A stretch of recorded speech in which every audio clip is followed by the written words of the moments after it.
All right, welcome back to week 9 of Seeking Gravity.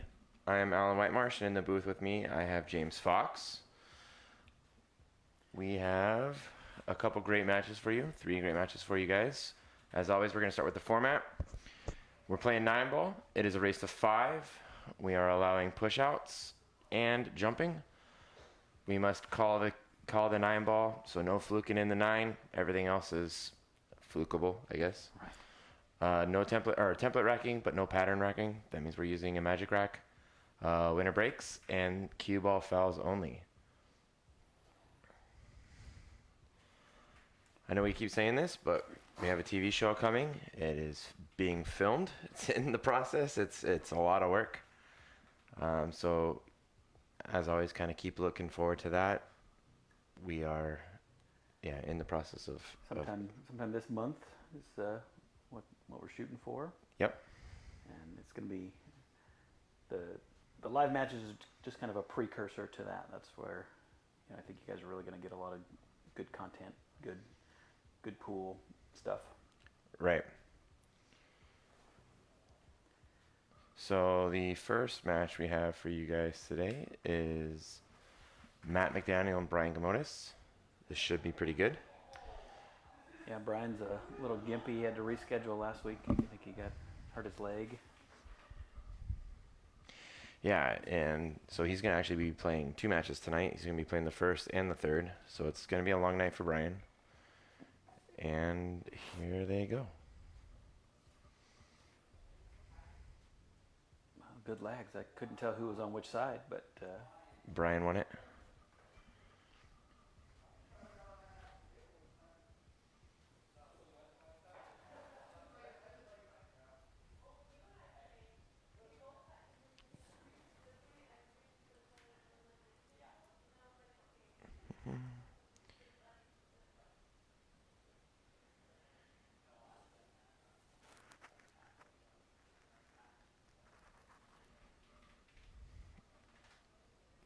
All right, so Brian to break starts the night off.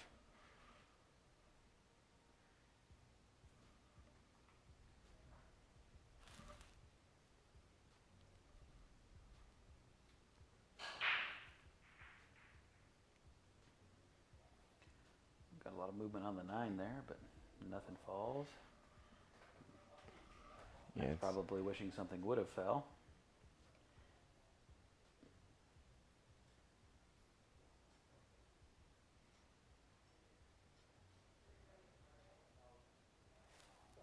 I'm not thinking 2 rails here. 2 rails, or we might see a push out. Looks like he's lining it up for a hit. Did I?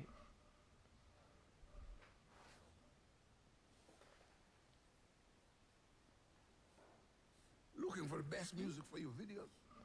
Then you should check out Pirates.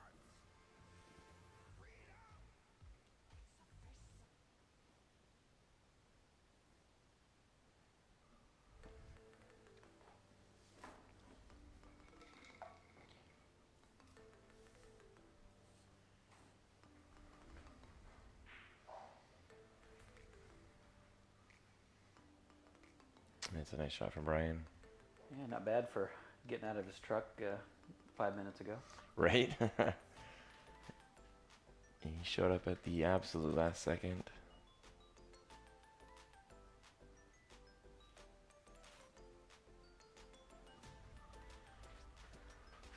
That's pretty easy shape to get to the 3 here. Yeah, thank you all for tuning in. Looks like we've got some people jumping on here. If you've got any questions or anything as we're getting rolling here, feel free to leave them in the chat and we'll try to answer them as they come in.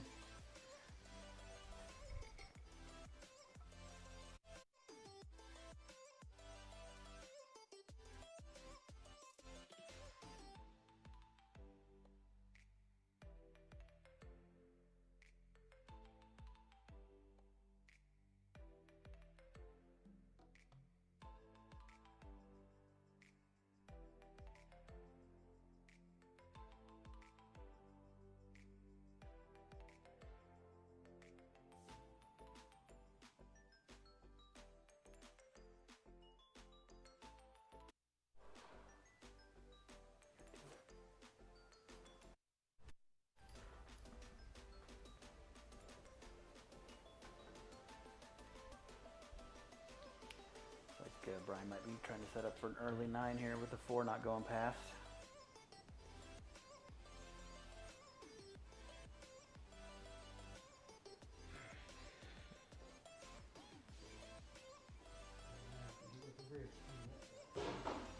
This is just getting more complicated. He's using the bridge into it. It's more work.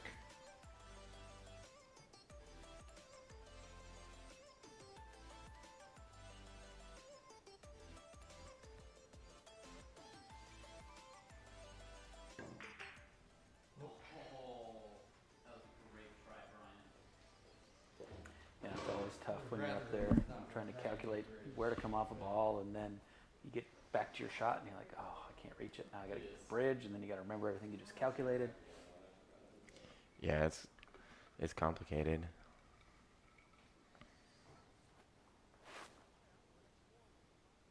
But no damage done here. Matt's got to.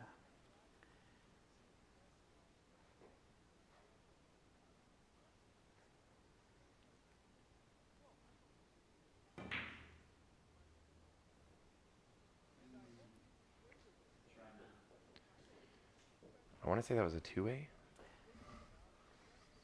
Yeah, I think he was trying to get it back behind the 6 there, but probably glad it didn't go in now.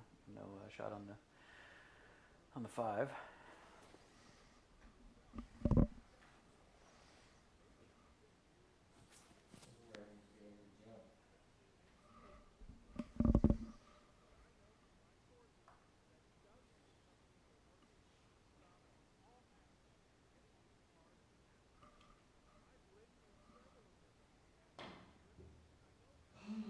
Ooh, close.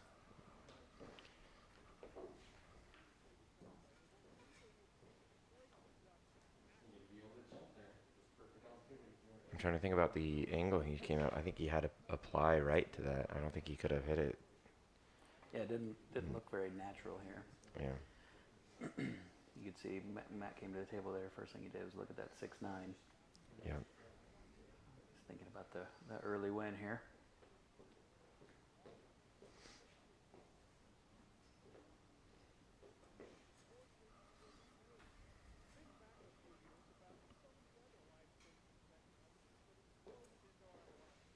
I'm honestly a little surprised he's even looking at that. I mean, he should be able to run the rest of this table. Yeah, the table's pretty open, but as we've seen week in and week out, there's no such thing as a gimme run out here. Mm-hmm. And I like that strategy of get the 9 in as quick as possible. Right. Yeah, he's... pretty focused on it. No, I think he's looking at following this in and setting up for just the 6. Yeah. Jeez. Wow. That's just big. He doesn't want to quit. Think it's too good.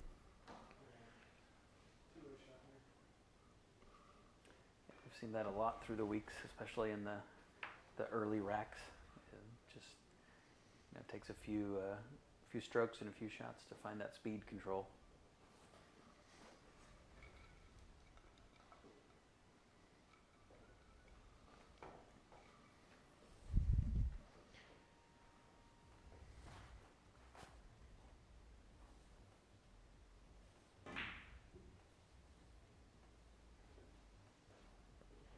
Yeah, I think. That was another 2-way there. Yep, I was just gonna say that.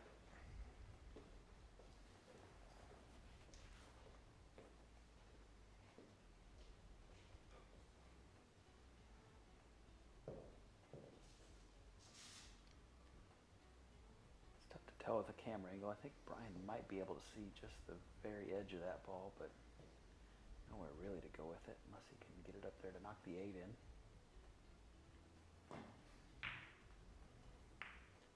Like that. That's a great shot right there. Going for the combo, just going for the hit. Thank you, Brian, for making the announcer look good.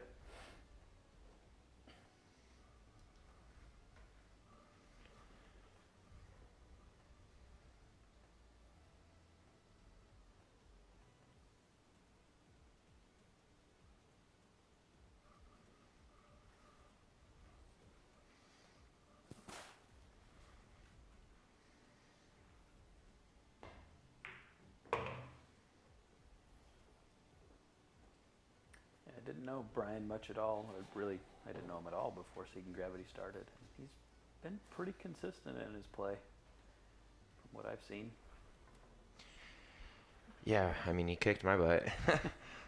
I've not. Oh no, I did play him. I played him week 1. We had a good match, but he got me.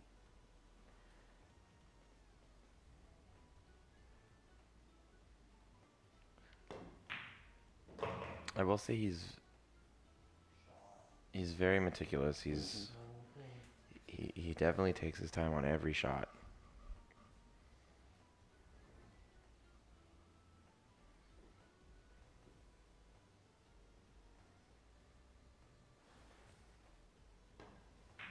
All right, Brian takes rack 1. Pretty good out from him. That Yeah. 6-8 Good combo run out was there. Yeah, that was. that was the winner. Matt couldn't have played that much better. Right? You could just see the edge of the ball there and lined up perfect for that 8 in the pocket.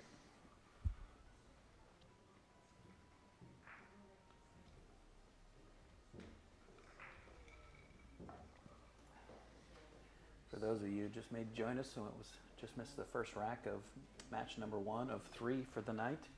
Thank you for tuning in.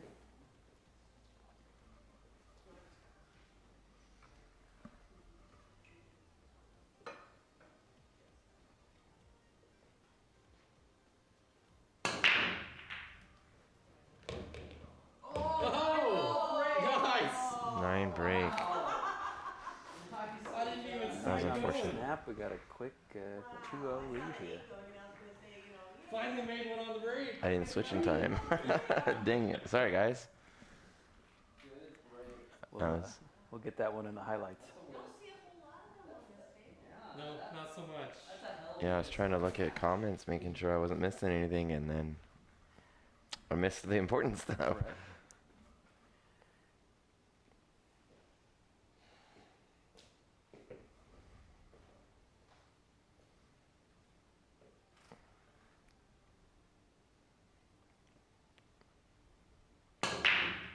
Right. Break there. Yeah, that spot Brian's breaking from seems to be the spot that gets the 9-ball moving. Right. I think that's about where Billy breaks from when he had his big walk-off 9-ball break. I believe that was week 1. Week 1. That was the final match of week 1. No, Yeah. it wasn't. It was the second match Oh, of that's week right. 1. Yeah, that was an exciting way. Speaking of Billy, he just jumped on with us. Missed Brian's 9 on the snap there.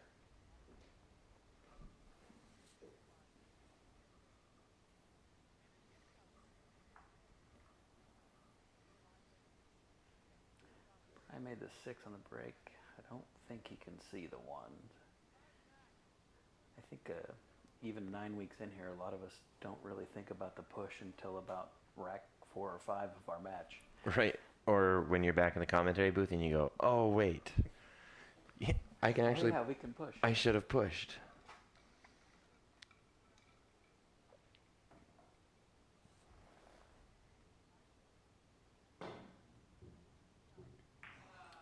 Just missed it. I was looking to see if there was an opportunity to do a push there. I just didn't know what to do with it. Not a lot of problem balls here. Well, that's why I was I guess the 3, in just the sense of him that it's him blocked getting by the 8 a little bit. yeah, him getting stuck behind the 8. But other than that, I mean, I don't want to put any pressure on Matt, but he should be able to. Well, we've yet to have a break-in run. Have we seen a... Mm-mm. I guess this wouldn't be a 9-ball run. There's 1 ball down.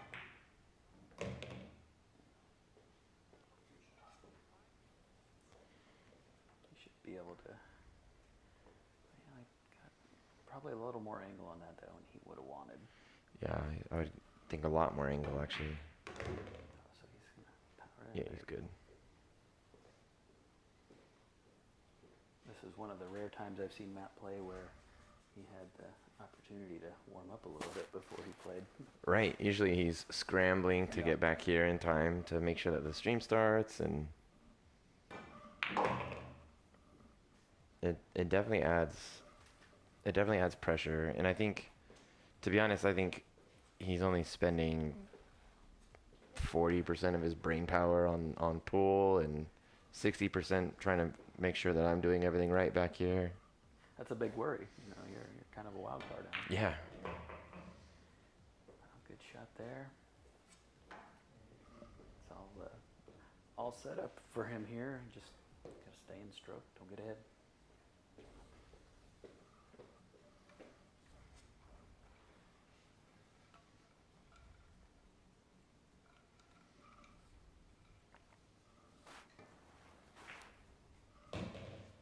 Straight in. Biggest task here is the transition from the 8 to the 9, with that 9 being right in the middle of the table.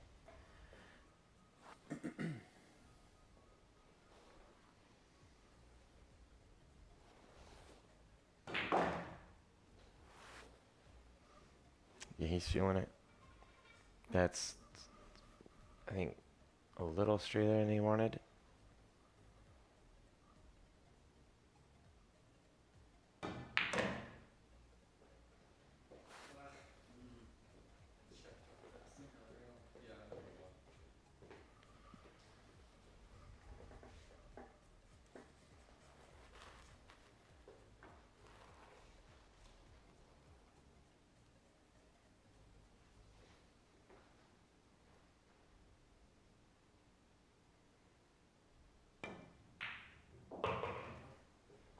Nice up there. Matt makes short work of that rack. Yeah, that was great. And just like that, we're 18 minutes in and 3 racks down. Yeah. We're still waiting for the first rack woes to happen in the middle of this thing. So it's going to happen somewhere, right? It seems like every week there's one rack that, or one ball in one rack that becomes the time maker. Looks like, Alan, you've got a fan watching here. Stephanie Henning says she's here for White Marsh. Man, and I haven't talked to Stephanie in a long time. I would refer to her as Henning. We were in the military together. I haven't talked to her in a while. Thank you so much for joining. It's awesome.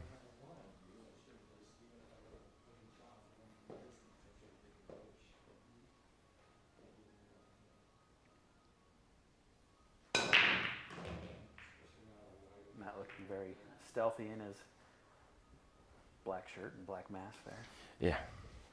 Ninja.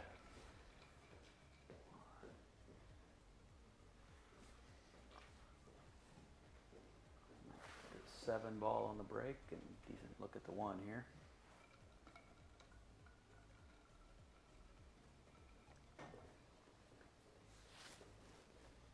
You're on the lip ball. Right, yeah, I got it. Oh, okay, sorry. I thought you were. I'm looking at a breakout shot for that 3-4. Thank you, though.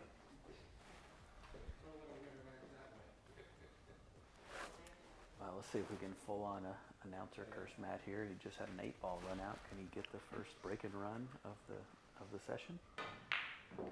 Maybe he's got work to do to get to that. Yeah. The 3, and he's way too straight here. Sorry.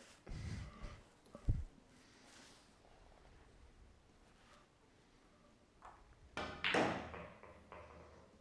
he got it.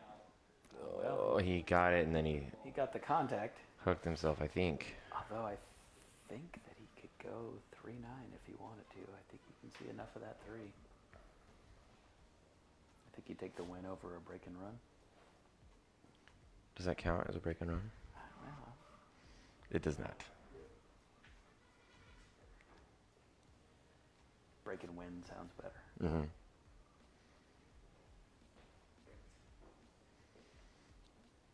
All right, Matt is going to try and tie the matchup here with this 3-9 combo. This is super tough. These are not easy shots.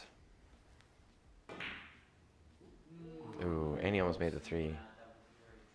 But he's safe. That was worth it. That was a double standard. Yeah, you got to go for that there.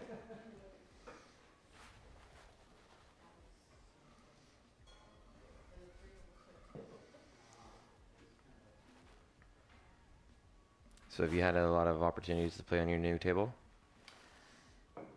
Played more recently. My roommate has gotten a ton of play out of it. I've been working a lot and had a lot going on. But had a few people over the other night to get one of our non-featured matches in. Jordan came over and him and I played a match, and DJ was nice enough to come keep score for us. And we played a little scotch doubles afterwards. That was fun. Nice. Thank you, Jordan, for the tail whipping.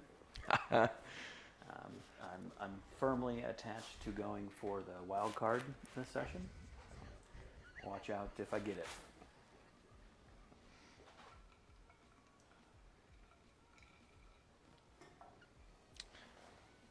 There's a lot of season left, though. Not this session. There's only... There is. No, I only have one. There's only 2 weeks left to this session.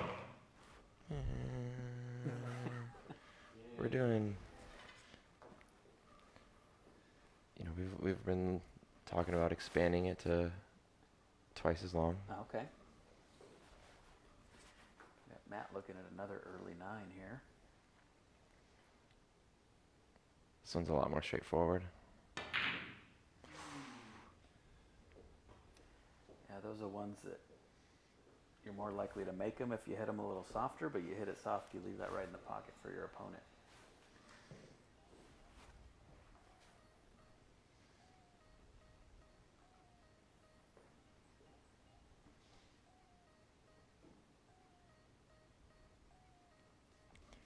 Yeah, I play Jordan tonight. I'm hoping he's way off his game because I know I'm probably gonna be. He was pretty on against me. I think he got me. I think he got 5-2. up, I think he got up 4-0 on me, and then I got 2 on him. Yeah. I finally found a little bit of a stroke, but it was too little, too late. Jordan's a sneaky good player. Another like Brian in the sense that he's methodical. He thinks his way through very well. Get there. Didn't quite get there.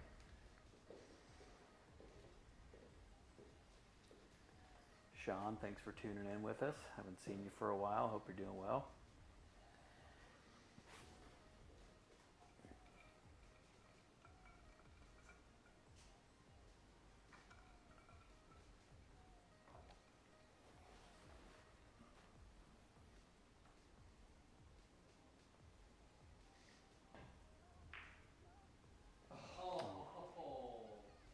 I actually really like that shot, except not playing it slow, but coming out 3 rails. So it's a really fun one.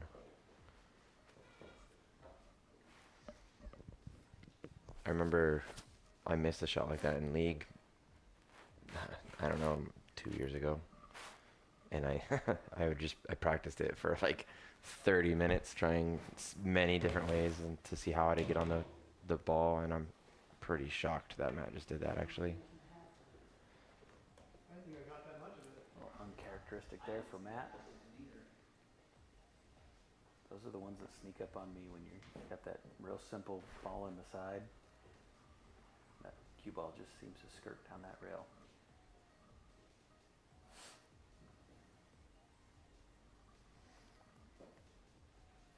Brian trying to solve the puzzle. It's a 4-piece puzzle here. It's interesting that he's shooting this direction for this I shot. was just gonna say that. There's no way I would shoot this in this pocket.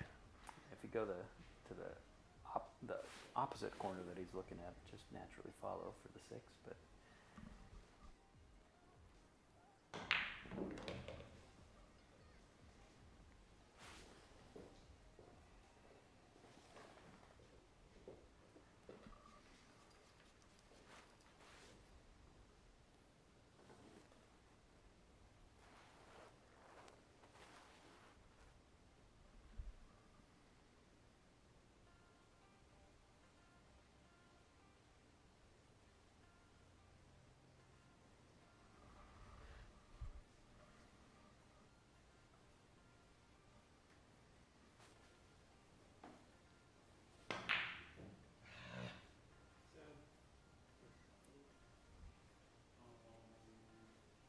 Hmm.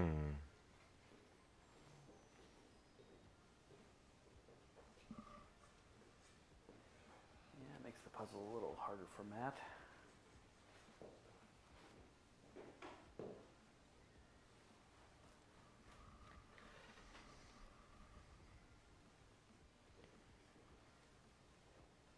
Okay, so he's going top right corner here.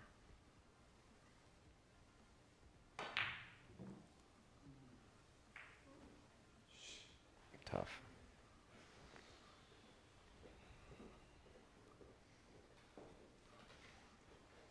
Some new people joining on here. Thanks for joining us tonight. We're in match 1 of 3. We've got good matches tonight. Franklin, thanks for tuning in. Congratulations on your twins I saw. That's exciting.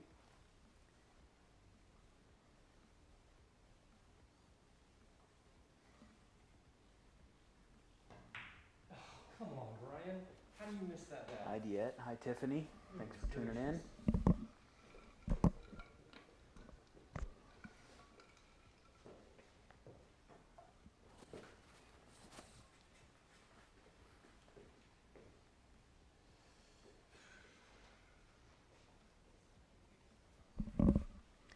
This is a pretty big shot here. The post is going to get in his way. Hi Janice.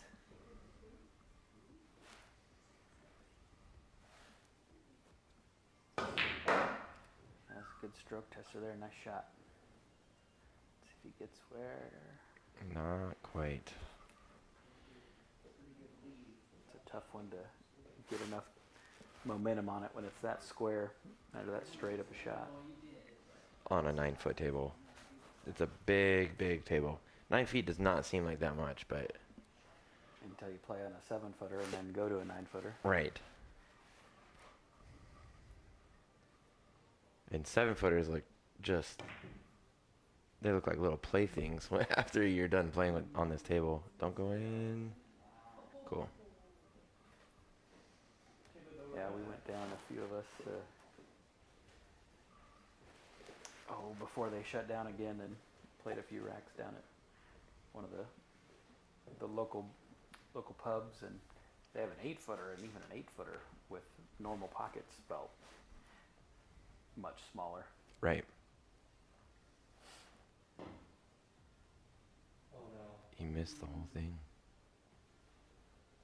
That's a tough shot there when you're just trying to thin it for defense and coming out of the pocket.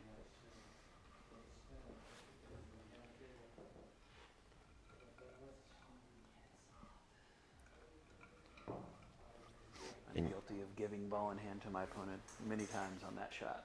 I actually try to track it when I'm playing in a non-featured match. I try to track how many times I've given ball in hand, because it's a good indicator to see how bad I was playing. It's, man, I gave you 12 ball in hands.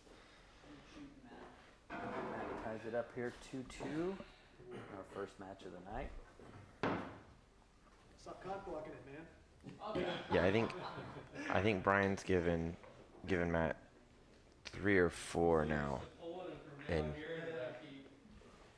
I mean, Matt's not a professional, but it's tough to win when you're giving ball in hands to anybody. But I mean, as he's already shown, he can pretty much run a rack. I mean, I've seen him run racks on this table. So I'm a little surprised that we haven't seen one yet. So I'm wondering if it's...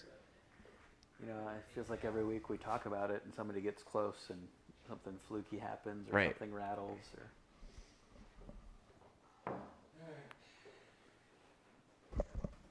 Yeah, it's the rattling. That's the... if we don't get it in this match here, why don't you go ahead and take it? I to the next one? will do my best. Yeah, I will do everything I can.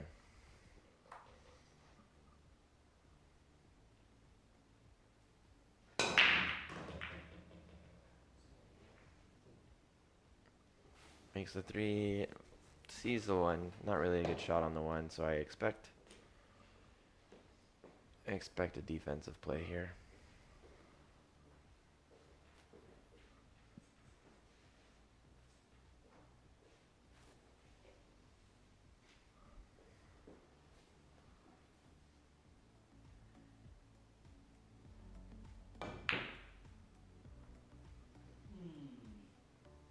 actually went for the bank. I'm surprised by that, but he ended up okay here. Yeah, I think he was taking a chance there on making that bank.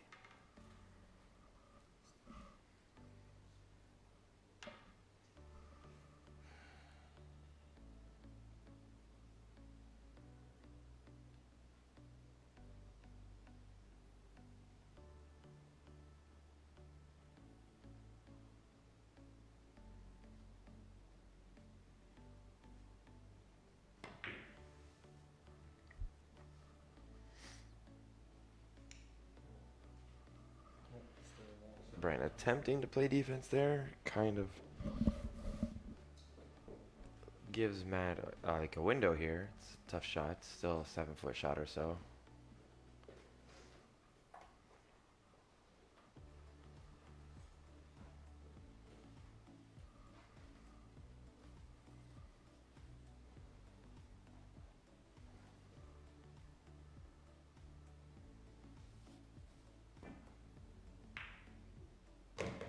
Nice shot, Matt.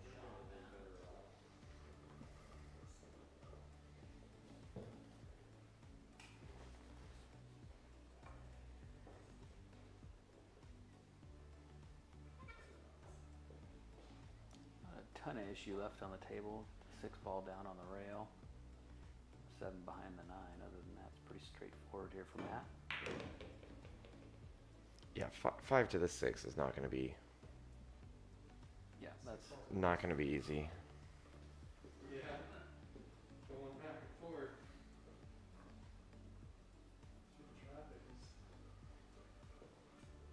else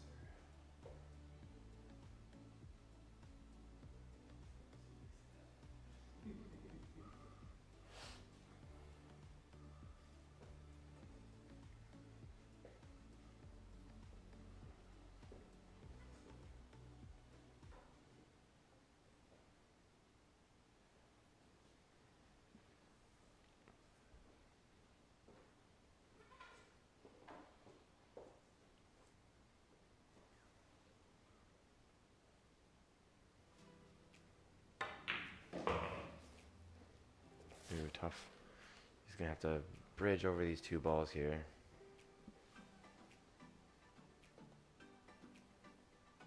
Yeah, he's got a little angle. I think he probably would have preferred to be on the other side of the ball, but we'll see what he can do here.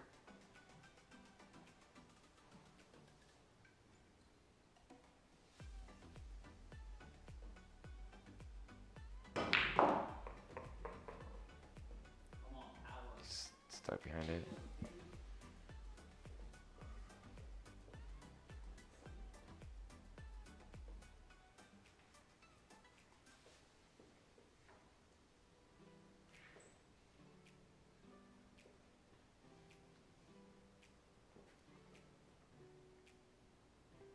He's going to masse it around. Oh, he hit it. Get in there. Great, Oh my great goodness. attempt there. It almost went in. It's a tough shot when you can bridge on it normally, but as stretched out as he was there, that was Right. tough.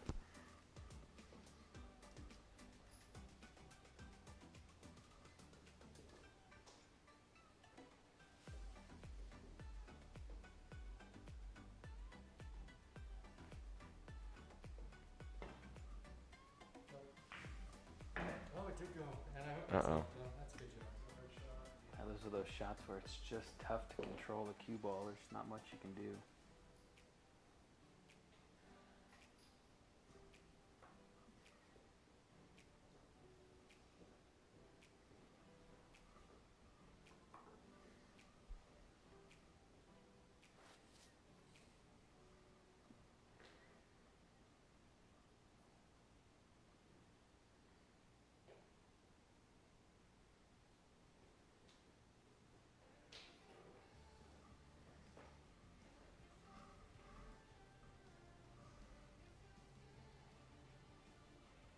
Yeah, this is tough. I mean, I think he's kind of trying to go for the make here. Just missed it. Good try.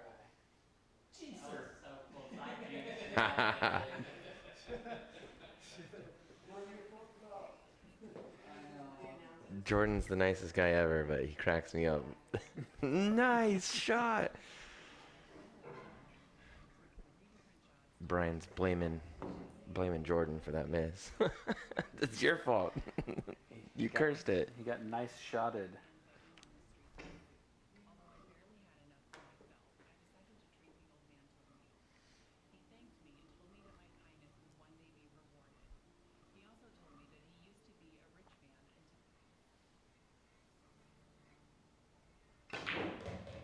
Way too hard. Right where I wanted it. Yeah, I was just gonna say that's right where he wanted it, up against the rail, all the way on the other side of the table. Matt's a little unhappy, but he can make this shot.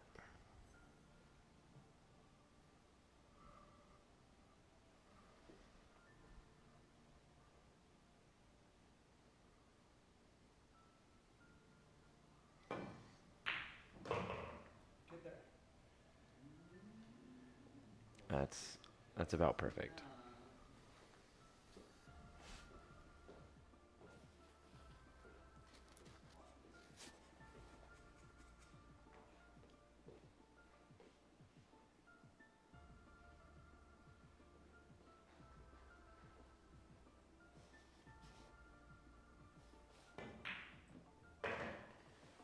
Good out there for Matt. Take a 3-2 lead. I was waiting for it. It's making me nervous. Seeing your computer. All right, after this match, we have Jordan Levins and myself playing. I'd like to say that's going to be a really good match, that I'm going to win it, but I'm pretty sure I heard Jordan talking earlier. He wasn't too worried. yeah, I wouldn't be either.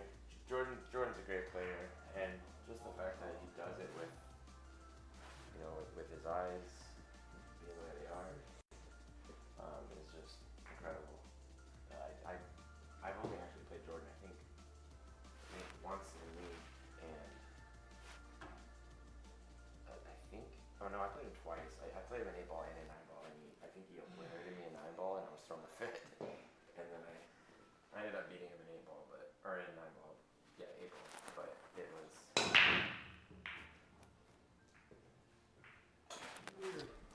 Oh, thanks, Rob. I had my mic muted. Yeah. And for the record, Jordan wasn't really saying he didn't worry about you, but Jordan is. I've got together and played with him a few times, and he's very gracious and trying to teach you what he knows through trial and error and what he's working on. He's a good guy for pool.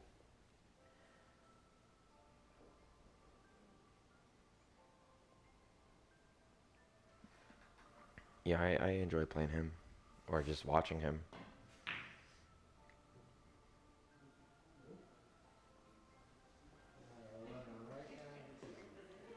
And luckily, I've played enough golf over the last few days that I've gotten all my anger out for all sports. So You're going in very zen.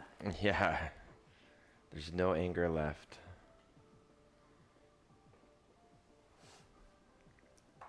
If you don't play golf angry, are you actually playing golf? Yeah, no, I'm a big golfer. I haven't played nearly as much since I got into pool, but I spent the majority of my 20s and early 30s on the golf course.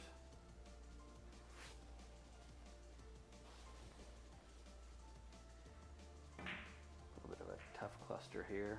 That's just playing defense. Yeah, it's smart.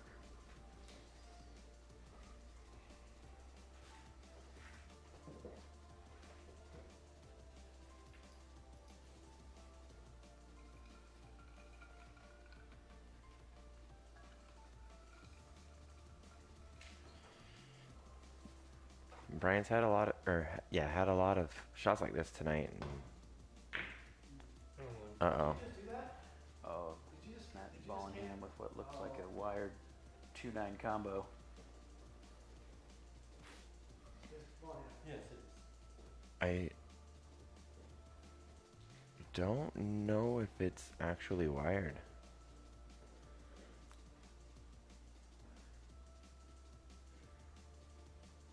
He's gonna have to throw it quite a bit off. Yeah.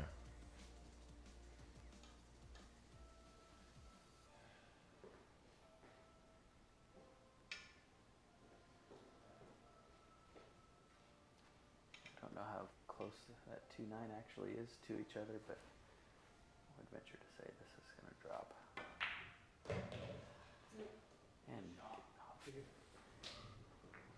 And then another quick rack. Maybe the, not to jinx it, the fastest match in Seeking Gravity Season 1. Yeah. Where are we at? 47-ish minutes? Yeah. Now, after we said that, we'll have a 15-minute rack here. I think that would still make it one of the fastest matches.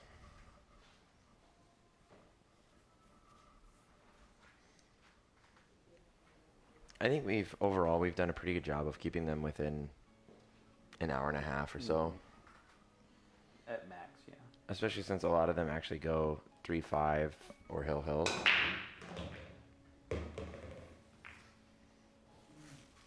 Keep going, cue ball. This makes a couple on the break here, and a decent shot at the 2.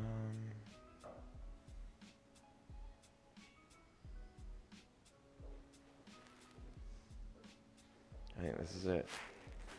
This is the one. This is the one, huh? You're just assuming he's going to break that 5 out with the 3. I don't think he needs to. I think he doesn't need to. Oh man, how long have I been on that screen? I've been looking over here the whole time.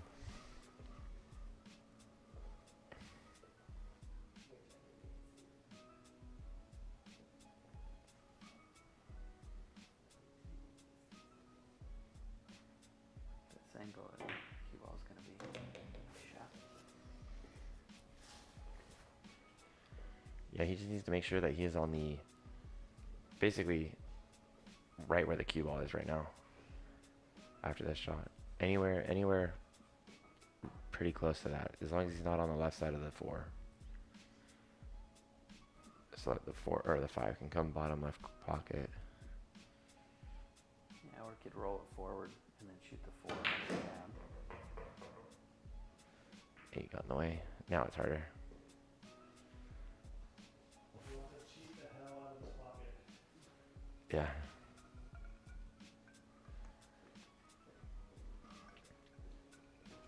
Well, maybe not. I guess I don't need to do too much of it. No, go ahead and try it. I'm gonna see what you can do.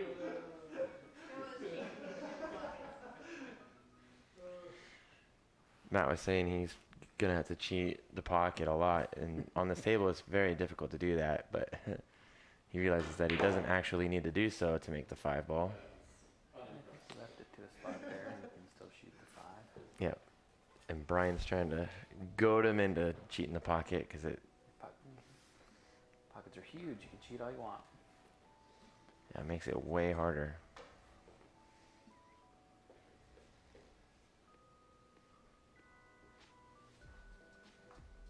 Should be fairly natural shape on the 6 here.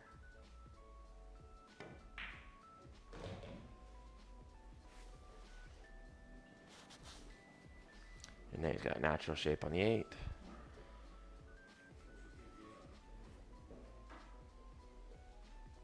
You think Matt's thought about it yet? Oh yeah. Think he thought about it after the break?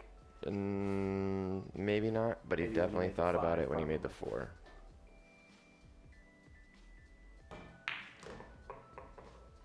And now it's just a stop shot.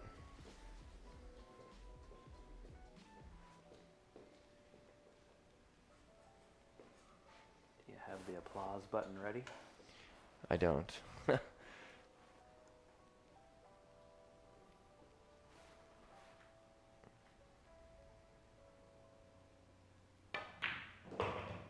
Very nice.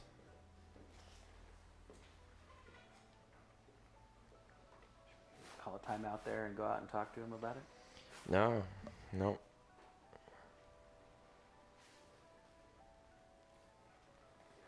Rob is commenting. Oh, And there you have it, a walk-off first break and run of the session. Right? Break and run, baby. Woo! Thank you. sweet.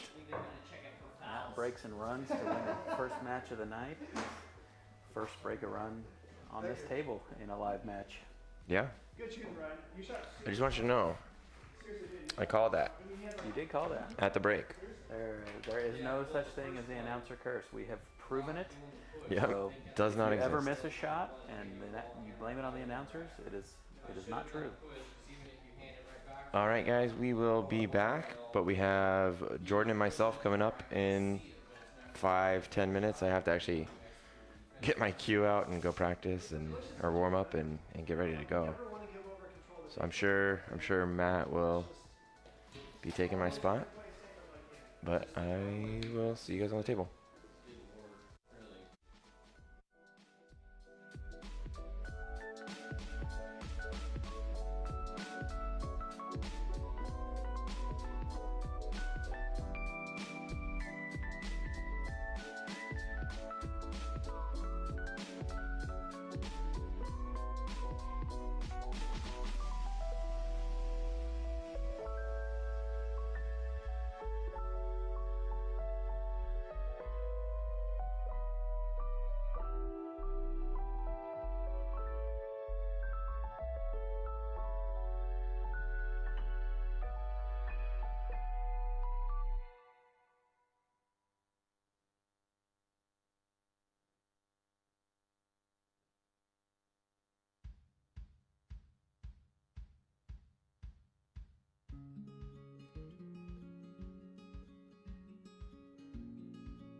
All right, guys, we are back. Thank you for staying with us. In the booth, you've got myself, Matt McDaniel, and James Fox. can't hear what? Oh, no, there you are. Okay, you good? Yeah. All right. All right, so we've got our next match here, Jordan and Alan. This should be a fantastic match. Looking forward to this one. Getting the rack going here.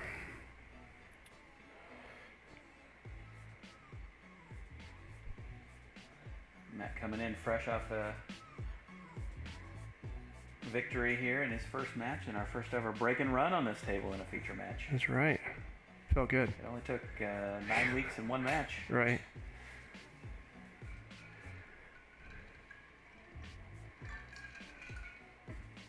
You know, and I don't think that we even talked about how tight the pockets were in that first match. I mean, that may be a first.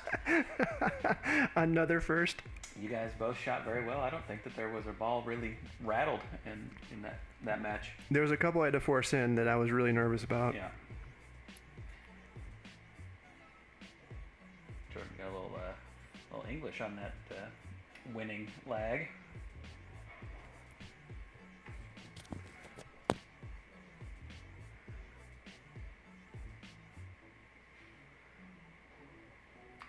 Amanda, thanks for tuning in.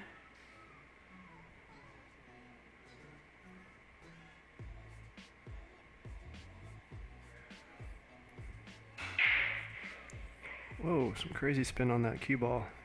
That 3 ball saved him there. We're off in match 2 in under an hour. Boom.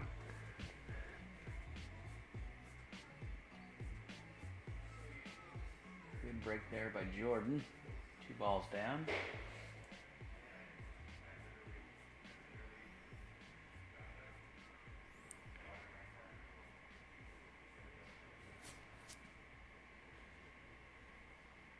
Got a little unlucky with that 9 ball getting kicked in his path at the 1. Let's see how he navigates this.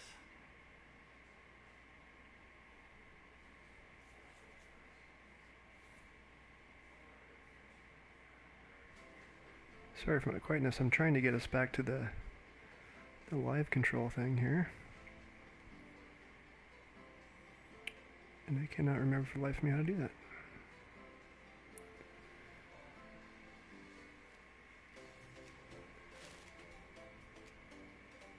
Got a push out here from Jordan.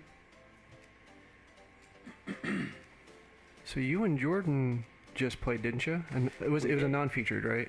Yeah, we played at my house. How'd that go? Good for Jordan.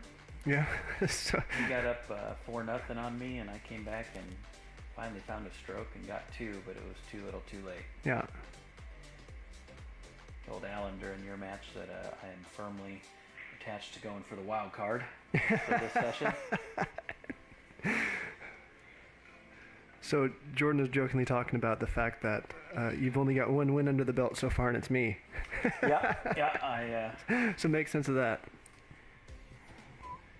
that's pretty typical of my pool, though. I generally seem to do better when I play up, although most of the players I would say here I'm playing up. I've just not been able to find it. A lot of dynamics at play too. Especially with 9 ball. You know, I'm not unhappy with the play I've made. The way I've played most nights. It's been a few nights I haven't been in stroke, but it's been a lot of fun.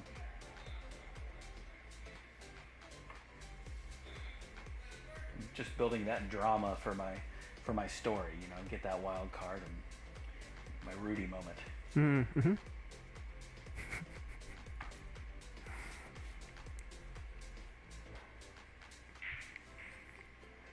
I haven't seen that movie in so long. You know, I've probably caught bits and pieces of it as it's been on TV over the years, but I don't think I've sat down and watched it in entirety since maybe high school. Dang.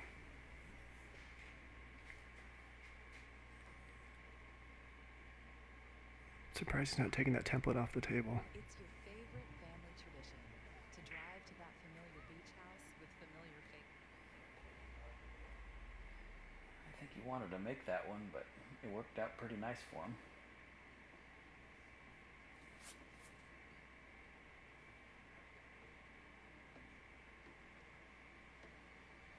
There we go.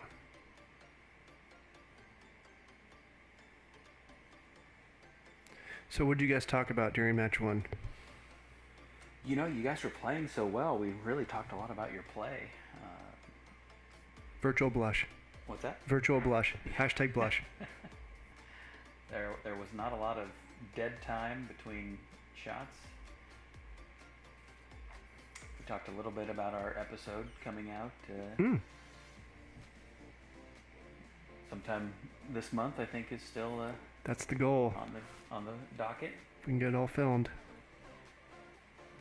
Jordan with ball in hand here, going to follow down for the 3. This one ball is proving to be difficult.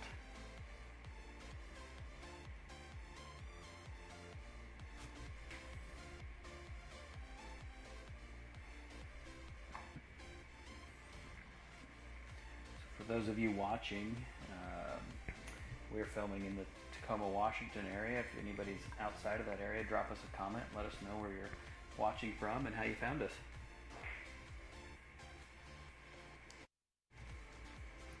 We did not have the table on. There we go. Pretty good defensive shot there by Allen.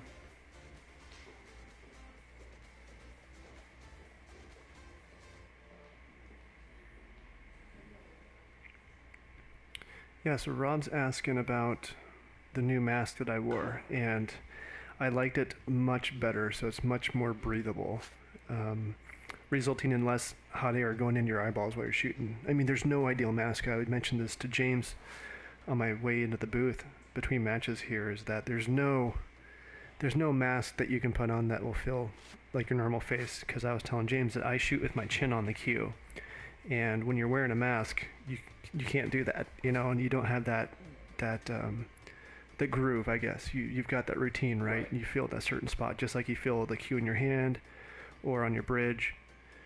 It's very foreign. Yeah, I actually bought that mask for work, and as soon as I put it on, I went, oh, this is going to be much better for pool, because I can wear it and not fog my glasses up, because it seals good enough to my face, and it's far enough away from your face that you don't feel suffocated. Yeah, it's almost off the face too far, because like I said, I try to rub that cue on my chin. Yeah. There's a lot of fabric there. Okay. Casey Burkowski here in the comments, watching all the way from Pennsylvania. Nice. Tuning in. So, Liking it. Is it 11 o'clock your time? Thank you for staying up late and watching us. Yeah, but no, Rob, it was much better, but there's things I didn't like about it, but if I had to pick one, that's the best so far. I have tried a gator. I tried gator my very first match once we moved to a mask requirement, and I couldn't stand it. I lasted like a rack and a half, and I had to go transition into a more standard type mask. Yeah, I couldn't play in the gator. I wear a gator sometimes for work, Shannon, but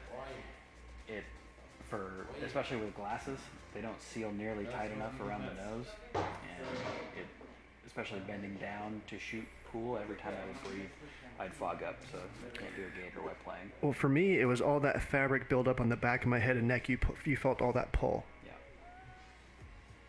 It's just, unfortunately, I think maybe a new normal for a while, so we're all trying to adapt.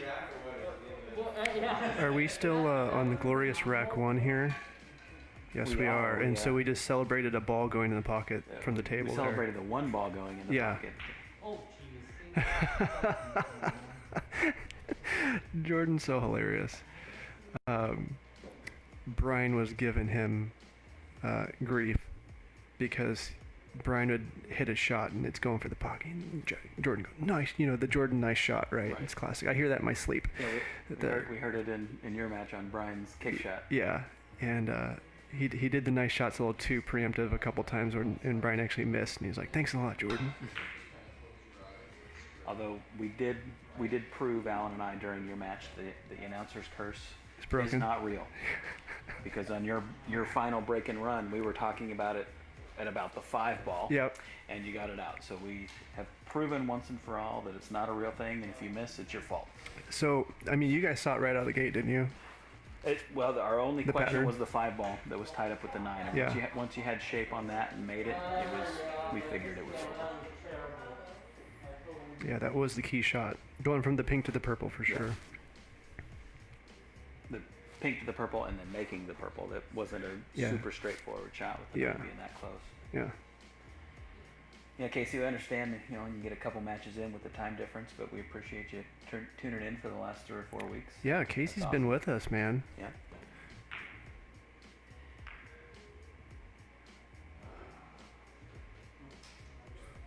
There's the Alan, the slurch. I'm saying it, Alan. What was it? The slurch. Slurch. I think I just made the word up on the fly, but now You did. now all of Alan's gaming buddies call him that. He can't stand it. So, Well, that's kind of the point of and the I said, nickname, right? Alan, it's great that your buddies have a nickname for you. That means they're watching and they like you. You don't do that with people you don't like. No, yeah, I think most people's nicknames, if you love your nickname, then it probably shouldn't be your nickname. I went through high school as Foxy because of the first day of football practice. For those of you who don't know, my last name is Fox.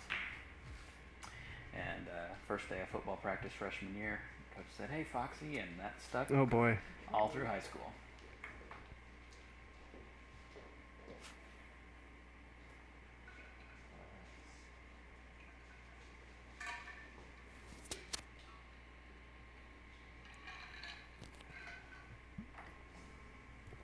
Alan's got a tricky play on the pink 4 here. Come on, bank. Oh, he's cutting it. Ooh.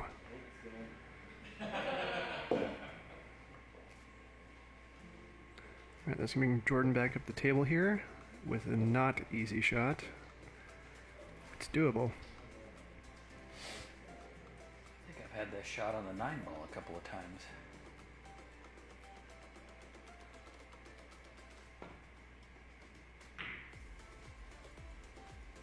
Jordan opts for semi-defense. Yeah, it doesn't take a tremendous amount of work to play a decent defense shot on this table because No. it's hard.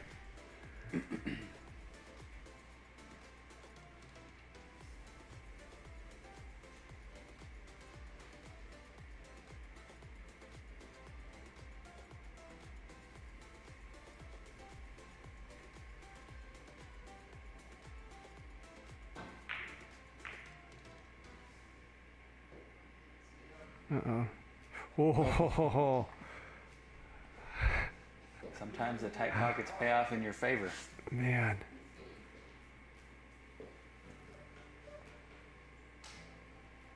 Alan's been playing golf for the last 4 days, he said. I wonder how many putts he left like that.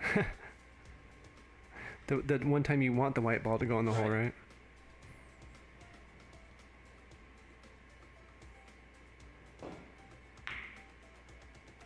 Oh, Wow. I don't know if he was going for that. I think he was trying to put it between balls. I think he was trying to play defense there almost. Mm-hmm.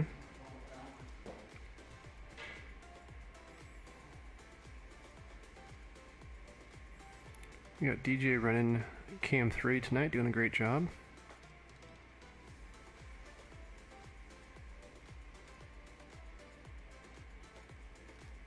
The rail first here. Oh no, he had Oh, you room. can see it. I did not think he could see that. That's straight.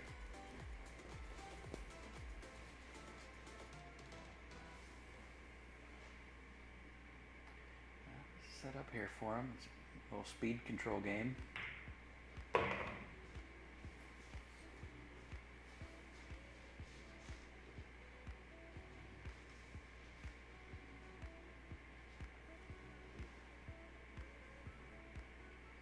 And draw this. Nice shot, Alan. The pesky rack 1 shows its face again.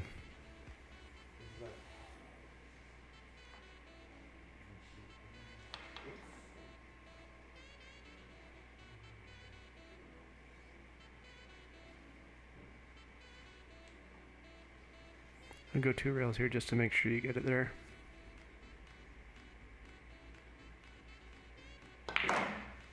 Yep.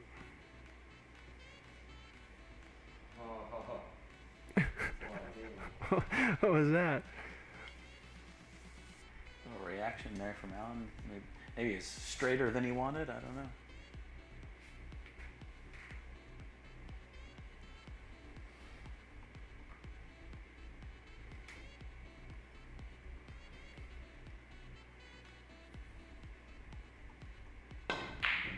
Ooh, he was off at least a diamond there. No. Yes. Oh, he lucked out there. I mean, Jordan can make this, but he's got to come up with a shot, and he's got to watch the other opposite side pocket with the cue ball.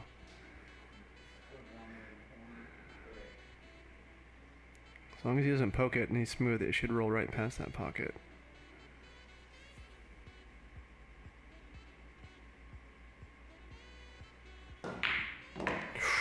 Ooh, he hit that real firm.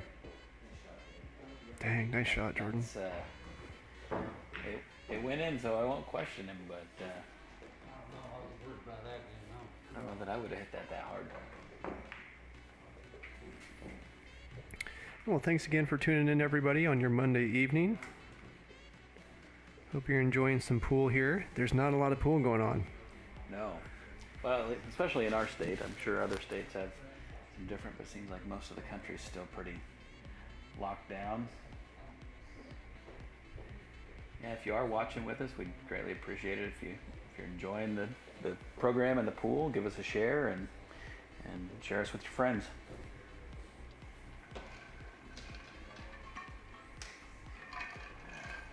The Care Bear share. You're dating yourself there a little bit, Matt. That's all right. Great break there from Jordan.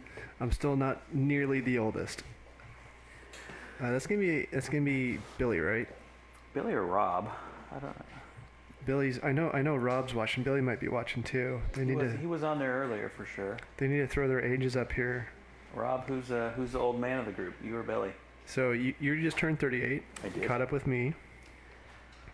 Yeah, last Tuesday. I am the elder on my league team, though.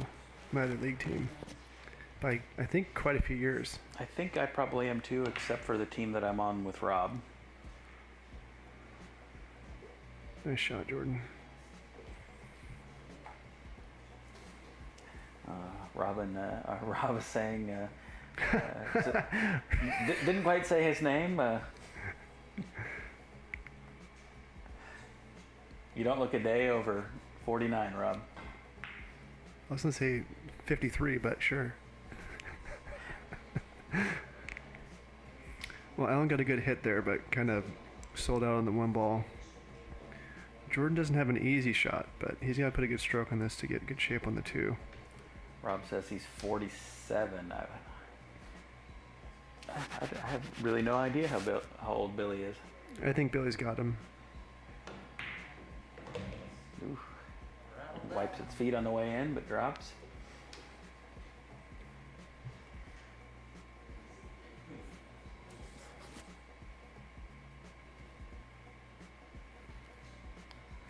I think Rob's contemplating the possibility he might be the oldest person on the... Oh, good shot there, but doesn't. Rob, I think we've determined that Billy may be slightly older than you, even though he doesn't look like it.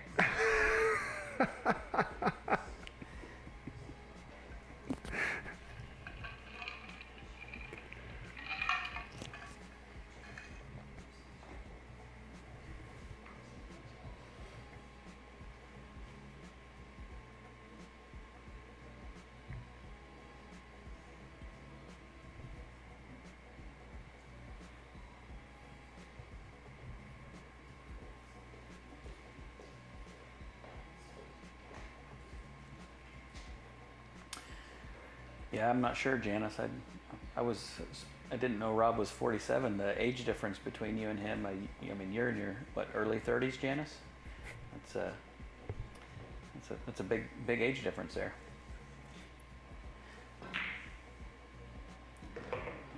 Takes the long way with ball in hand and drops it.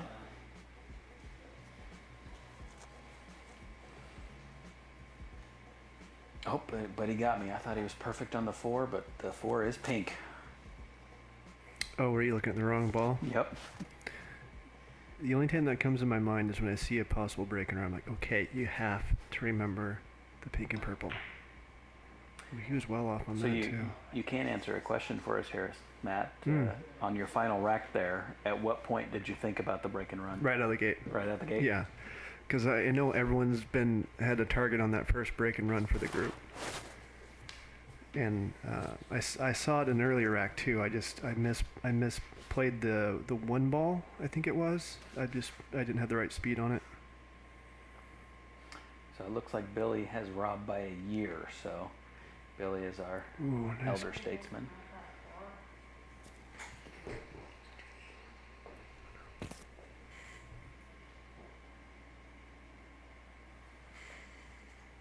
Well, luckily, I mean, pool's one of those games that you can play forever. Really play forever. You know, they say that about golf, but I think it's even more true with pool. Yeah.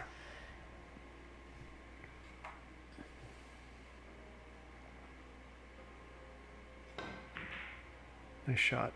Oh, that works. Yeah, you know, it's really funny. You walk into an old pool hall, and there's an 85-year-old guy who can't even bend over anymore. So he just kind of puts his arms out a little bit, and he can still run a table, you know, shuffles around the table.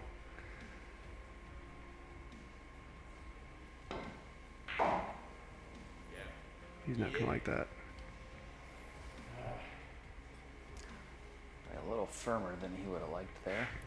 In fact, there was a gentleman who used to always come to Malarkey's dressed to the nines. Like, I'm talking full suit, hat, feather in the hat, jewelry. Never played him, but he was just one of those guys. I think he only played like one pocket or something.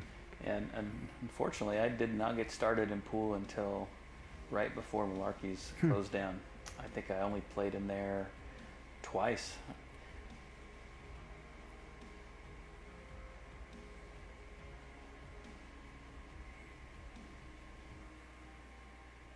We need another pool movie to come out. Another pool what? Pool movie. I mean, we'll have a show coming. We're going to do our part. But there's... Well, let's get in production on the movie here, Matt. Seeking Gravity, the movie. It's coming. Add a little bit more drama. No. I was doing some research on the history of pool in preparation for this show and certain episodes we have coming up for filming. And...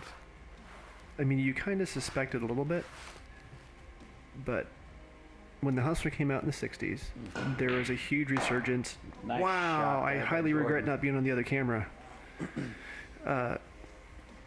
In the 60s, when The Hustler came out, there was a huge resurgence in pool halls opening up, yada, yada, yada.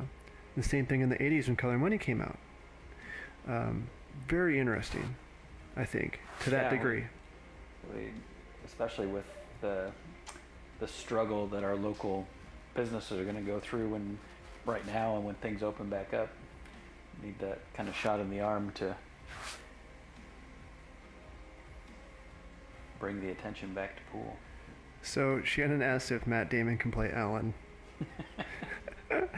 I think we should all. I don't think we should have a vote on our own characters, and the rest of the Seeking Gravity crew should pick out the celebrity the other ones should be. I think Matt Damon may be, as they say, casting up slightly for Alan. Oh man, I don't even want to hear who people would come up with for me.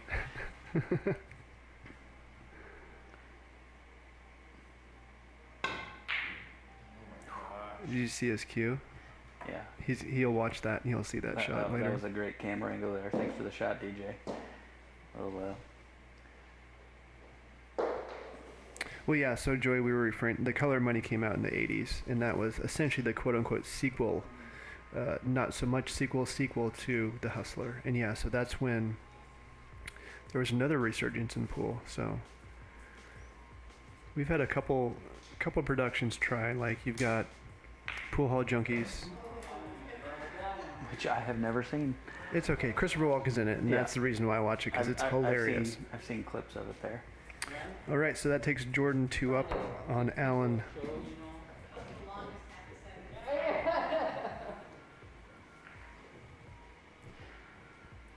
Yeah, So- there was a semi-decent series on Amazon about a Boston.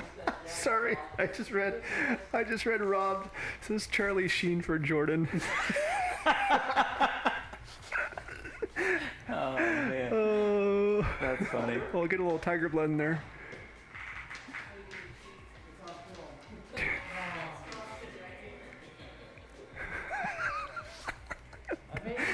Oh, that's good stuff. Oh man, thanks for throwing the production off there, Rob. That was hilarious. So John Heder, the name rings a bell. I can't see the face right now. John Heder. Let's take a look here. I'm terrible with names, but if you name a movie, I've seen thousands of movies, so I'll probably have seen it. Oh, that's Napoleon Dynamite. Okay, all right. I can see it. He does have the sigh enthusiasm for it. Mm-hmm. Alan and John Heder's sigh are very, very parallel. You know, you could also go that route for Jordan. A very distinctive way that they talk. Mm. I just think we go big and go Will Ferrell for Alan. And just be casted as Slurch. Alan Slurch Whitemarsh. we should replace his first name on the scoreboard, see if he notices. Of course he'll know now that we said it, but... Oh, where'd he go? Let's track him down here. There he is. All right, if we're talking about casting, who would be your first choice for you? So I get, not so much anymore, but I actually, ironically, while I was in college, I worked at a movie theater. And so you interface with quite a few people when you're selling the box office, right? I got Patrick Dempsey all the time. But of course, I used to have long hair too. Oh, okay. So Long hair and no facial hair? yeah, I didn't typically sport a little beard. Scruffy. Yeah. So There yeah, I was got a- Patrick Dempsey a lot. There was a character that used to be on the that I used to get a lot. That was on the Real Housewives. I don't know his name, but there was apparently a guy with a beard and black hair on there. Is that all it takes? Huh? Black hair Apparently. and a beard. Apparently.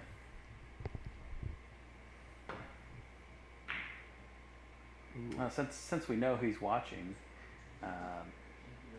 who would Rob's character be? While you think about that, Dale, we're actually Ooh. playing on a 9-foot gold crown. Thank you for watching. Yes, 9-foot gold crown with what did we just decide? 4-inch. 4-inch, 4-inch pockets. 4-inch corner pockets. I got Rob's guy. What's his name? Again, I'm terrible with names.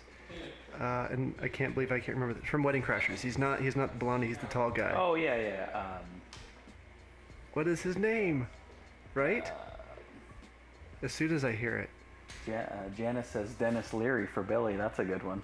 No, Smeagol is Billy. Straight up. Smeagol? Yeah. Lord of the Rings Smeagol. No. Okay, yeah, no, so everyone, You Billy, check it out. And I think I actually told Billy this one time, just walking up to him. I don't think I've ever had a conversation with Billy before, and I walk up to him. Black Panther. He's the bad guy in Black Panther. Totally Billy. So go IMDb Black Panther. Okay. Vince Vaughn. That's who you're thinking of. Yeah, Vince For, Vaughn. Yeah, For Rob. for Rob. Oh, Dead nuts. and Janice just says Vince Vaughn in the comments. Yeah. I think that's your own personal fantasy, Janice. We'll have to see what we can do there. What kind of budget are we working with here? And let's just shoot high. I can shop this.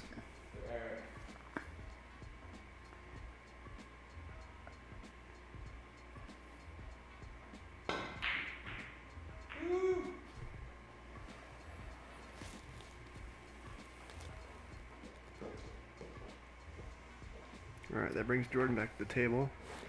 Yeah, and Andy Serkis, but And- Andy Serkis, look at him as the character in Black Panther.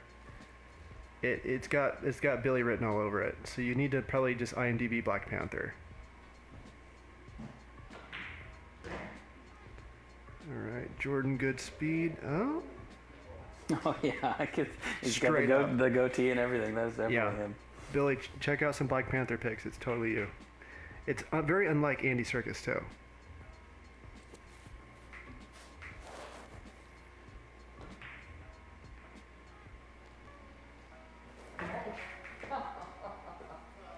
That second kiss is what's going to be over. All right, so that brings Alan to the table here.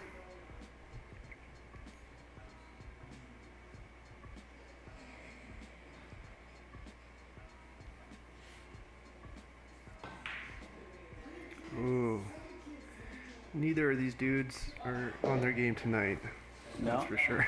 There goes still Alan. early. I'm not even gonna say it. I'll just let the audience think it.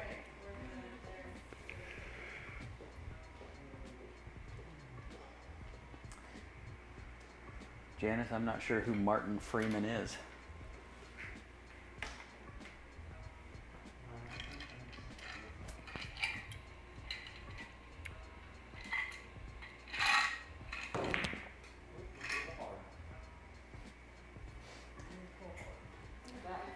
Janice, that Alan isn't allowed to golf anymore. Yeah, revoking golfing rights.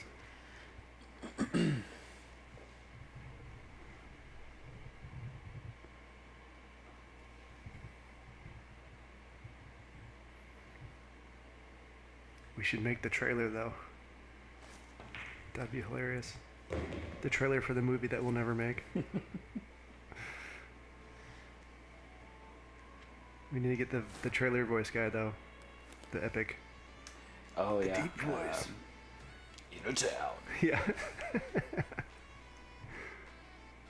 So Alan cueing over a ball here, you can see how challenging that is from that angle.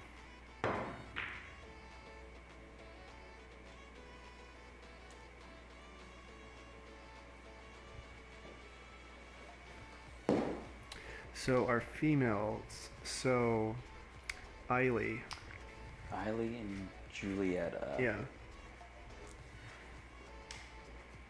I feel like this is a dangerous road to go down. It is. That's a huge trap to step in. I'm just like navigating a minefield right now. Yeah, I'm gonna let them pick their own. Yeah, that's a safe bet. Or let the ladies elect a celebrity. I think Jordan's eyeing up. Let's just go for it here. The Eric Special is what I've grown fond of calling this. Well, I don't know how many of you are friends with DJ Garza on Facebook, but last week sometime we were over at my house and he made quite the 1-9 combo after the break that we got on video and posted on Facebook.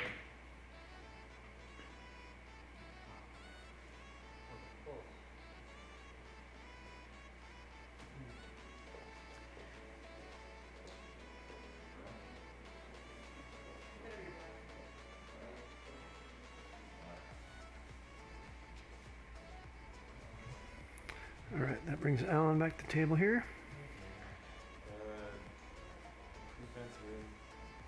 Alan calling the safe.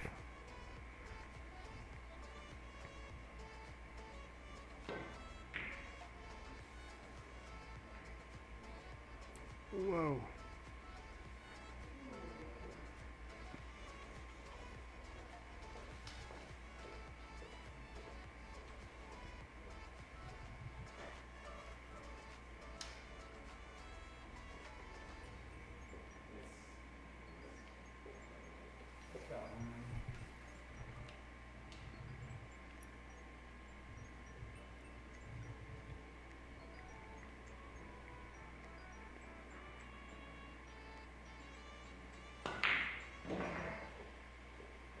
Seven's tricky. I think that's just going around the world here to shoot the 7-9. Yeah, even that's not straightforward with it being a little offset there. Yeah, the only other shot's for him to get center table again so he can back cut bank. That's what he's looking at right there.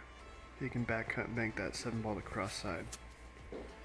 Good timing on that, Jordan, helping me Who needs On to tell? cue. Who needs the writing thing on the screen when Jordan can come over there and just point it out?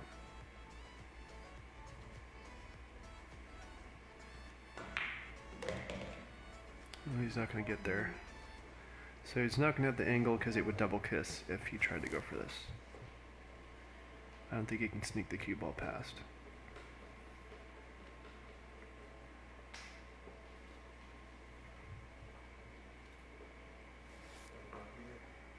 But he's calling it.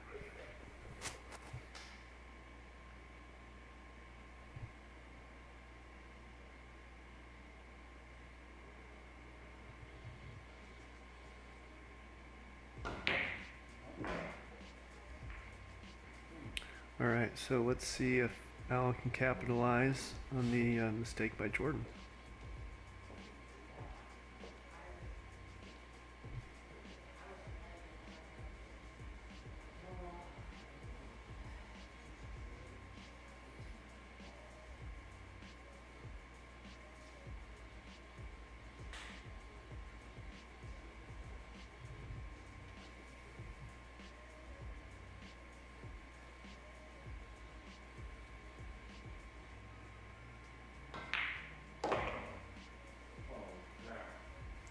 So, Alan not happy with that, but honestly, I would prefer to play the other side of the 9 ball.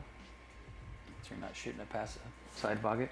Yeah, I mean the table play is true. I don't think we have any points to stick out, but at the same time, it's one less hurdle to optically navigate. I think. Yeah.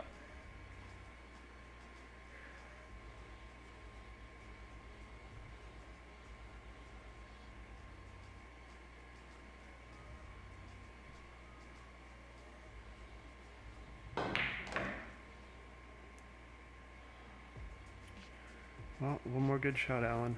Get on the board.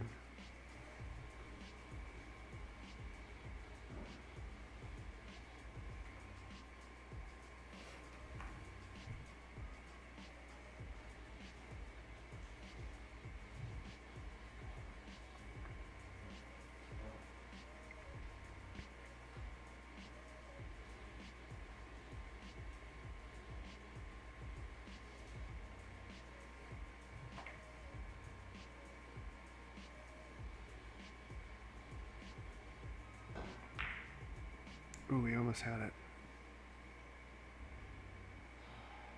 Didn't leave Jordan a gimme. I know Jordan's going to go for the bank here. Either that or he'll play safe. The safe would be leaving the 9 ball on the right short rail and then sticking the cue ball on the other side of the table.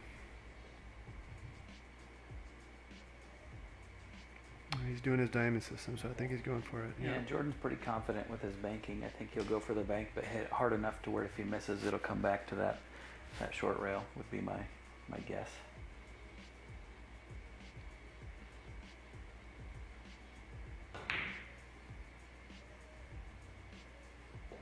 Pro side works every time.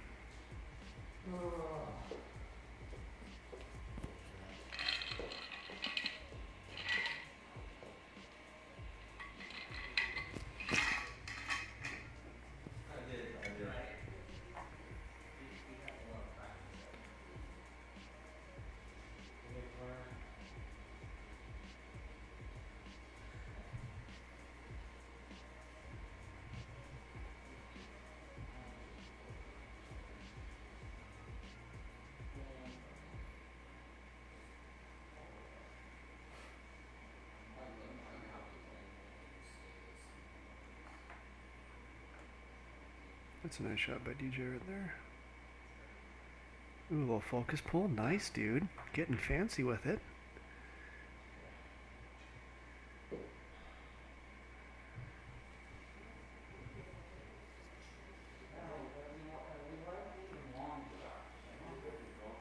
Well, not that there's a gimme on this table, but Yeah, it's not easy. I would give Jordan's chances pretty decent here.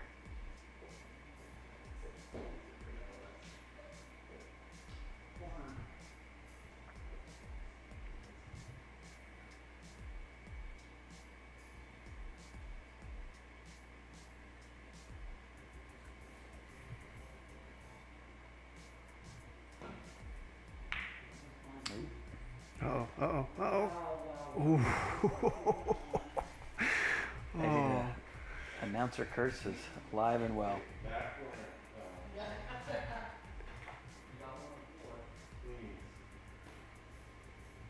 These third camera views are so great because I think it gives you a real appreciation for how difficult a quote-unquote straightforward shot is on this table.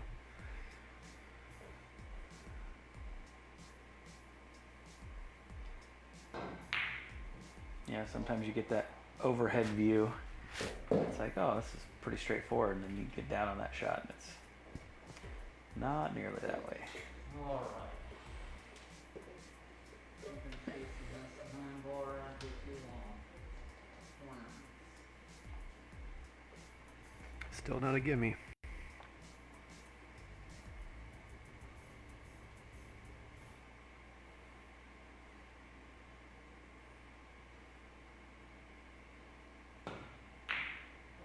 Nice shot.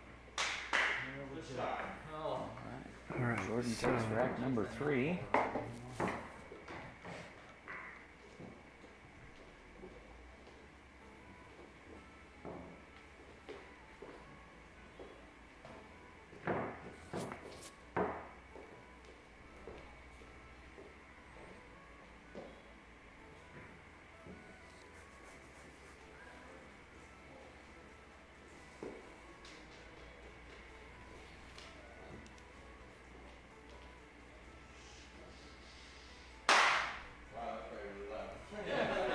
that was really loud.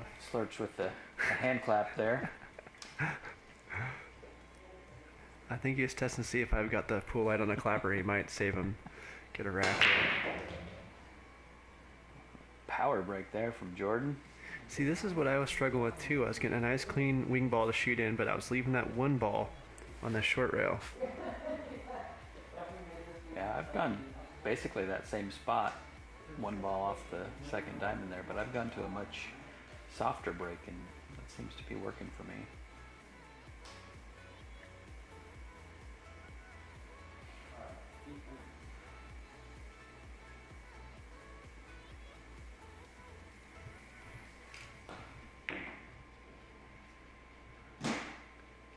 Janice says possibly John Krasinski for you, Matt. Oh wow! Obviously, John Krasinski after he's been working out a little bit, of course. Not the Q-tip that is known as Jim Halpert. Just one ball. Or maybe that's because she's used to John playing the role in A Quiet Place and does not want to hear me talk anymore.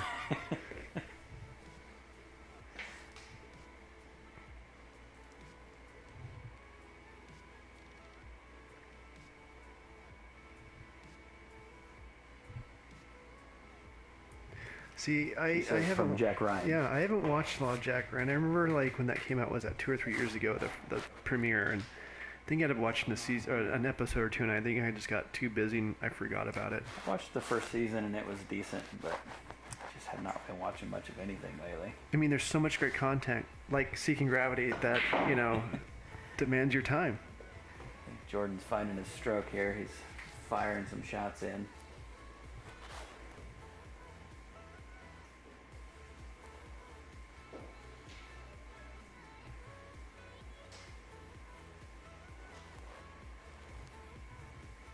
You gotta put a stroke on this to get back to that purple 5.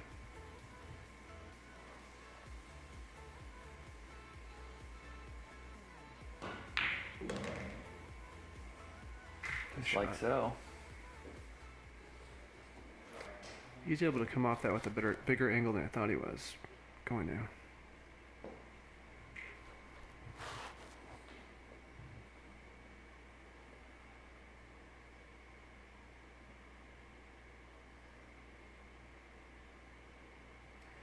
I think we may be aiming a little too high here. I think maybe we need to focus on B or C actors. No, this is too much fun. And who knows B and C? I mean, Charlie Sheen's the only one that got tossed out. That's a C actor. Yeah. I don't- He's in our budget. Everyone else has been well past. I don't think you'd have to pay him with money anyway. Exactly, yeah. He's looking for other resources.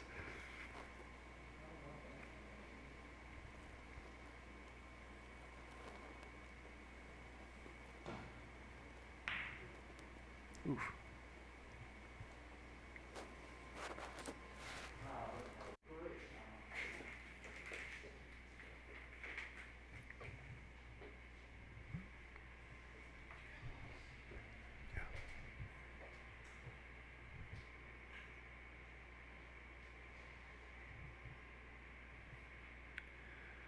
All right, so let's see if Jordan, or no, I'm sorry, that's Alan at the table.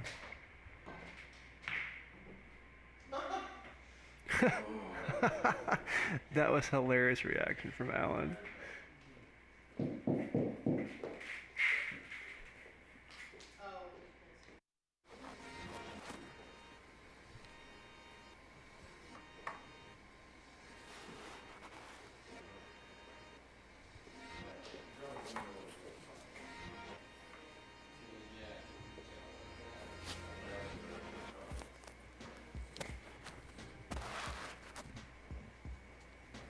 Ooh, getting fancy with it.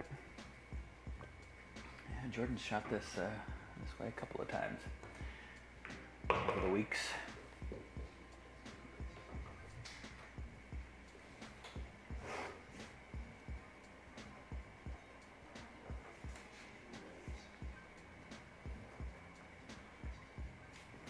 There's a few players we haven't got around to casting because, of course, we're too scared to cast the women, which I think it shows it's not wisdom. scared, too respectful. Yeah, call what you may.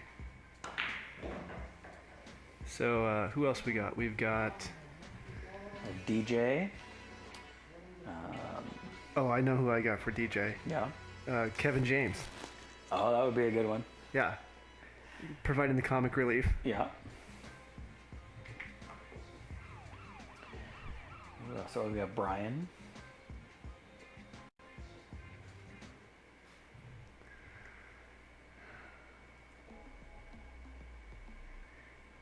Are we allowed to go back in time to actors when they're like in their specific primes? Sure. It's not like we're gonna get any of these people Yeah, anyway. yeah.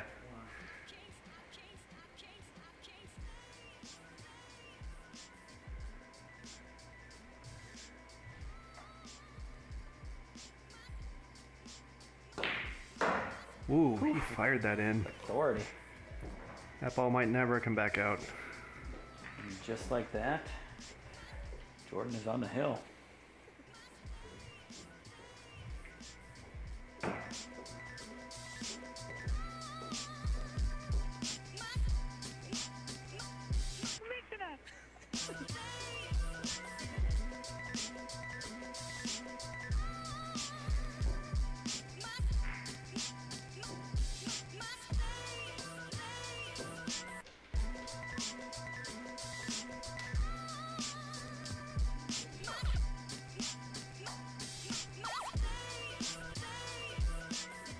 Alright, so we've got Jordan breaking rack 5.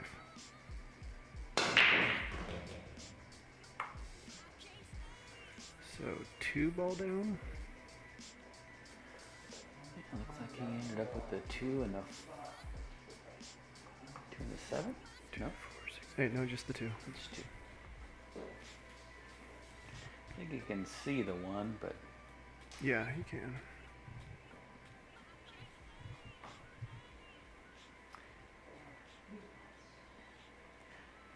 I don't know how many times I can keep saying it and it still be true, but Jordan is a sneaky good shot. Mm-hmm. Yeah. It's a good way of describing it.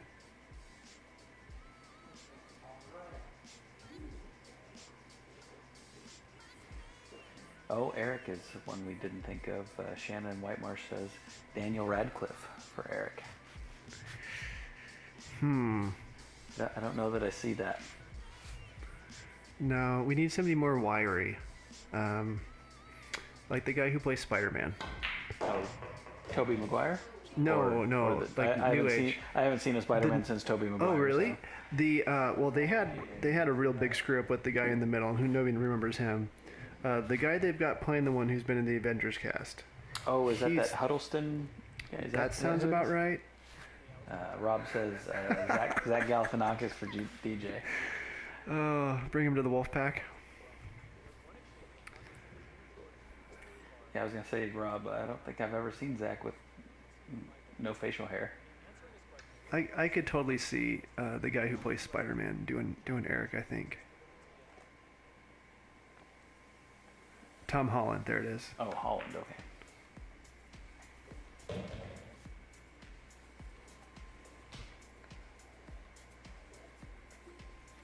Pretty open table here for Jordan. That 6-7 transition could be tough. Yeah, this is the key shot right here.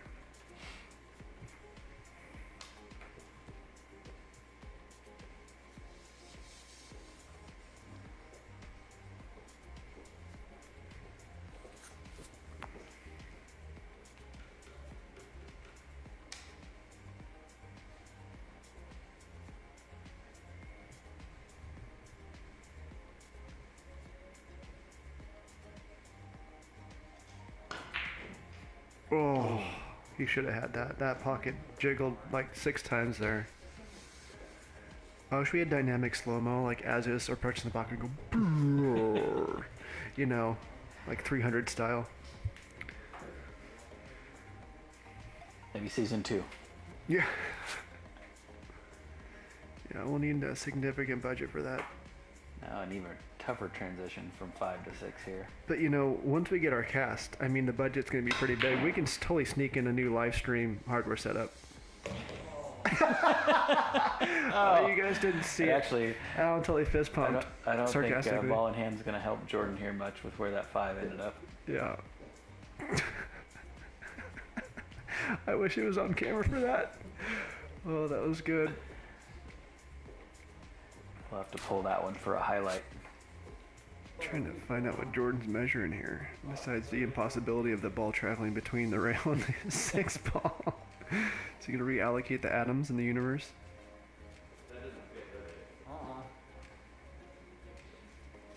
Oh, look at this, look at this. He's trying to... Wow. Jordan just super comfortable shooting this. I don't know if I'd ever shoot something like this. Yeah, he's just going all out here for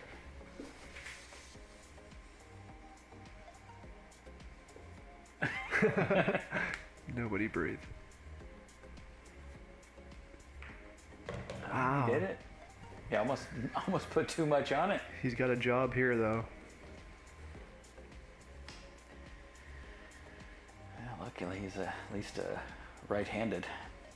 Yeah. Calling defense.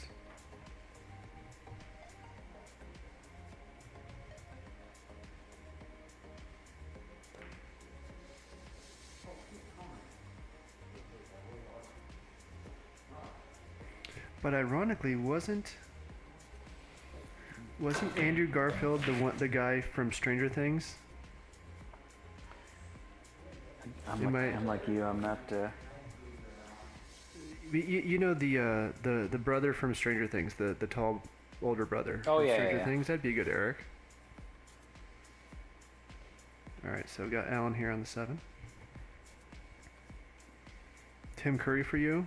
I don't know who that is. I just looked him up, and the first picture of him looks like he's recently had a stroke. So I'm not sure how to take that, Janice.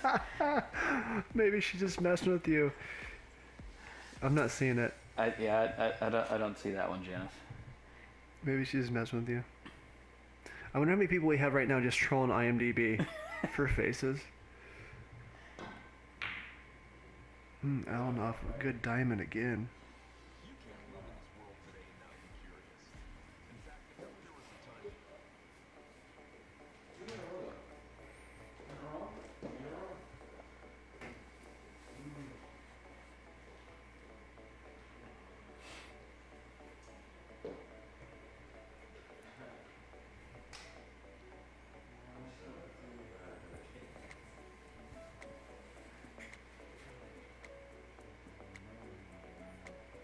Yeah, I was thinking somebody more along the lines of like The Rock.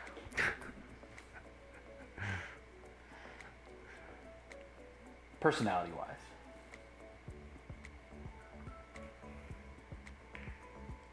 Ooh, that might be frozen.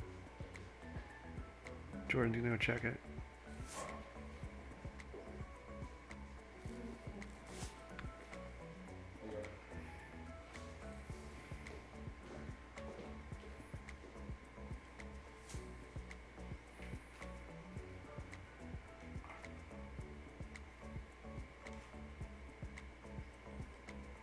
Trying to use his force powers there to make a little room.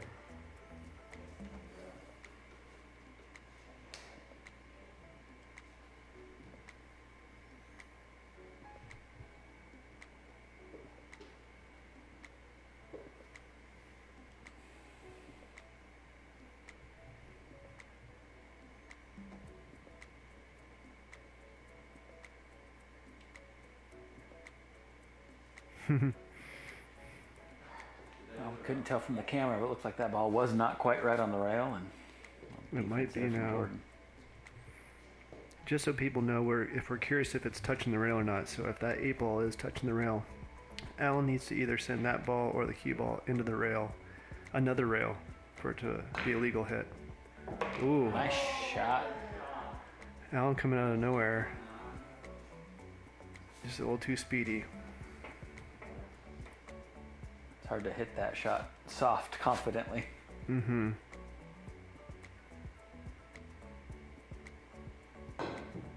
Oh, and that should be our match.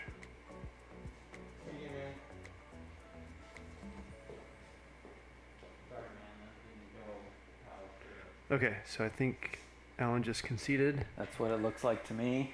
So we got Jordan with a 5-0 victory. Little surprising there, but like Alan had said previously, he's not been playing much lately, or at least in the last 4 days. But we got another good match coming up for you here. Brian versus Julietta. Stay with us, and we'll be back shortly. I was watching Rebar testify yesterday at the House Judiciary Committee, and there was something that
Nowadays, we are surrounded by the whirl of events, where sometimes we don't have enough time and energy to look for the second half.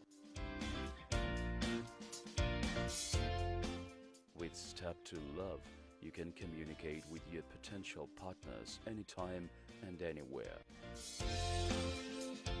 Using any modern gadget, you will stay connected with the amazing lady of your dreams on the go.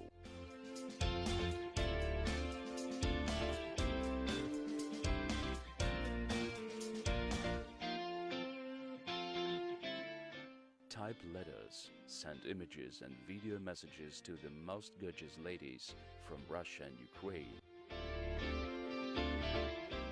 Share your world to someone special. Our Android app and mobile version are created to help you overcome barriers of busy life and take your relationship to the next level.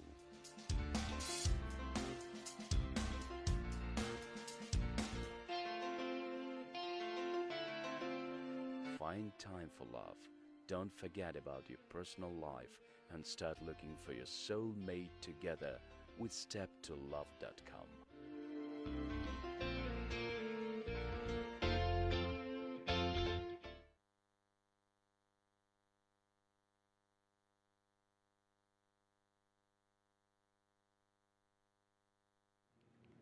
All right, guys, let's get it kicking.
All right, we are back, guys. We had a teammate say that you guys were lucky enough to hear a dating commercial on the audio while we were waiting, so hopefully somebody took advantage of that.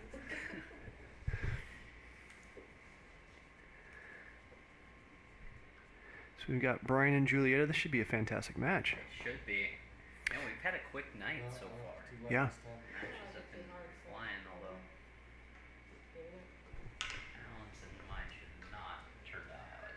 I'm gonna make sure that you're up all the way. Give yourself a little test there, Jordan. Yeah, Alan and my match should have been quite a bit closer. Yeah, I don't have you on audio. Let me check this really quick. I've seen you too many times. Yes, now. Oh, I'm gonna roll. I didn't make a single thing in practice, and then she gets up there at 18. Yes, that's playing every Sunday and every Thursday night now. Oh yeah, there we go. You were on mute. Ah, The old mute button. nice. Okay, so Julieta for the break here.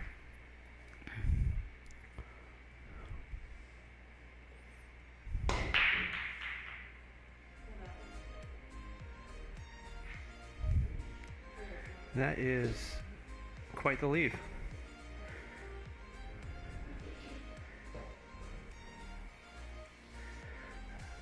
It'll be interesting to see what they do with this rack. So you got myself, Matt McDaniel, and Jordan Blevins. commentating for match 3. So Jordan just got hot off the table. You got the 2 victors, I guess, tonight. Right? Yeah, or Oh, shoot. Sorry, guys. We got to get the names all figured out here.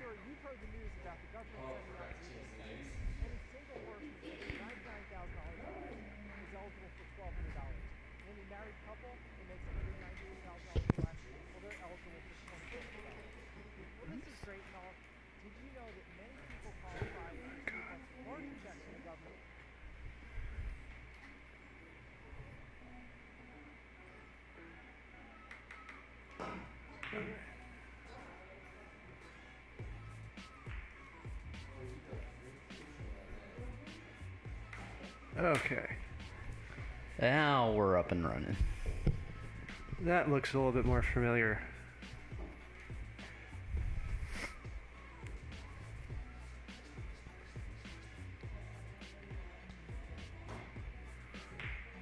Good hit there.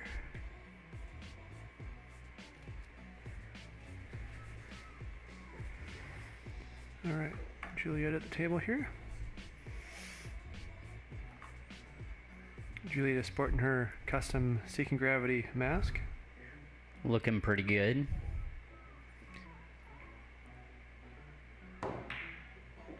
Nice shot. There's a good shot. What? Oh.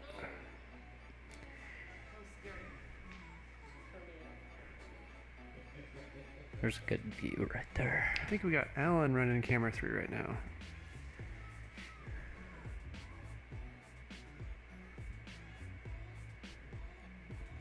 That concentration Right? makes it.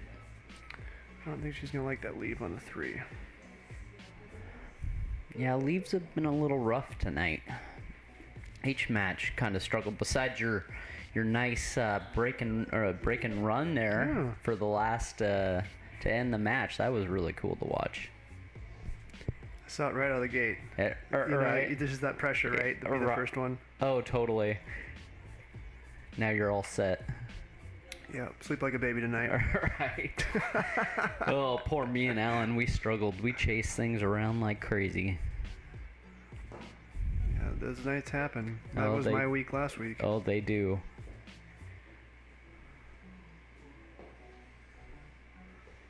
All right, so ball in hand here for Brian, I believe. And this will be interesting too, because this is the first night ever that somebody has played back 2 matches in one night. Yeah, so if you guys are wondering, you're not crazy. This is Brian's second match for tonight. He played match 1 against myself, and now he's playing match 3. So he had an injury, some tendon, ligament, something. He tore something, injured something, and so last minute last week we pulled him from last week's lineup. So him and I were supposed to play last week, and then we ended up swapping out our match for Kyle and James. Took our slot, so he's back tonight with a vengeance and playing 2 matches. But that's a great thing about how this is all laid out, is it's able to be semi-flexible like that. If Yeah, something yeah. happens, you can make a change. For sure. Oh, come on, 6 ball. What ball was that he just made? That was the pink 4-ball. 4. Still has a shot. It's just going to get a little messy here. Depending on how the dice roll, he could end up actually pretty good on the green 6 after taking out that purple 5. Or not. No. He rolled snake eyes.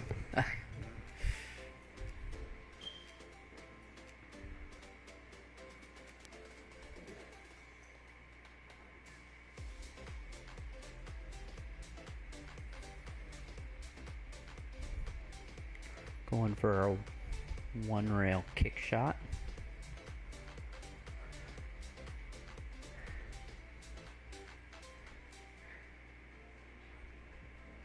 I think I'd be more apt to hit this a little bit on the high side, send the cue ball down table, and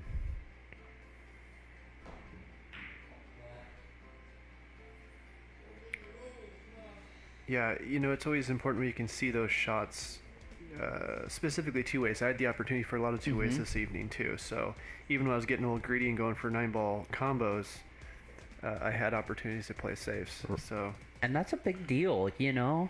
I mean, especially at first game, right off the bat, right off the break, if you're able to send your opponent, have them come up to the table with some sort of a tough kick shot or bank shot or something like that, it can really change the match.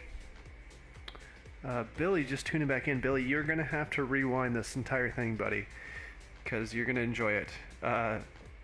We spent match 2 talking about the potential but totally fake Seeking Gravity movie that's going to be coming, and we got on the stream of what celebrities would play us in a movie, and it's pretty funny.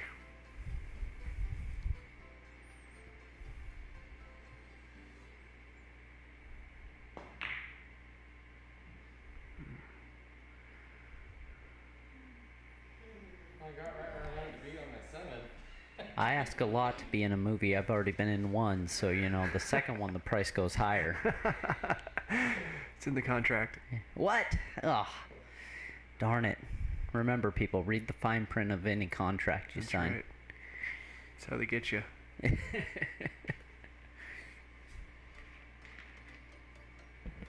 No, but Billy, my Russell Crowe. Have you seen Russell Crowe lately, Billy? You would not be impressed. I actually saw a picture of him yesterday, and I was like, what happened to Russell Crowe? All right, so Julia missing the ball entirely, giving Brian ball in hand here. You're good.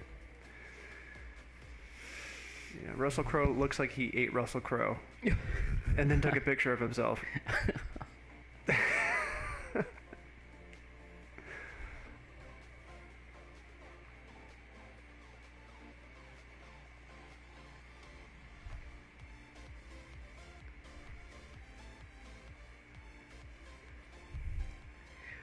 It's a bummer with the mask. You can't see the whole facial expressions, so you're just seeing what the eyes are doing. Yeah. And you definitely can see a lot when you see their mouth and all the facial expressions people make. No, Billy, what I'd recommended, I'll spoil it for you. I recommended Andy Serkis, but Andy Serkis as the bad guy from Black Panther. I think if you Google that, the bad guy from Black Panther, it's pretty spot on.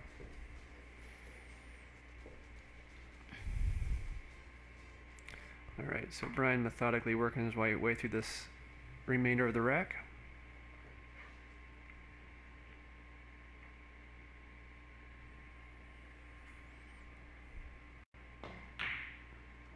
Nice shot. There you go. Brian's shooting extremely strong tonight. You know, He even is.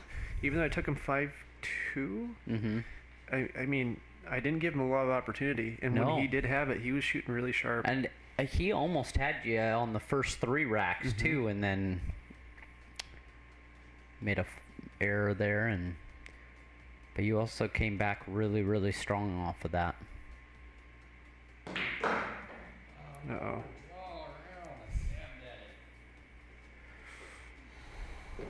Only if our imagination got control of the pool table.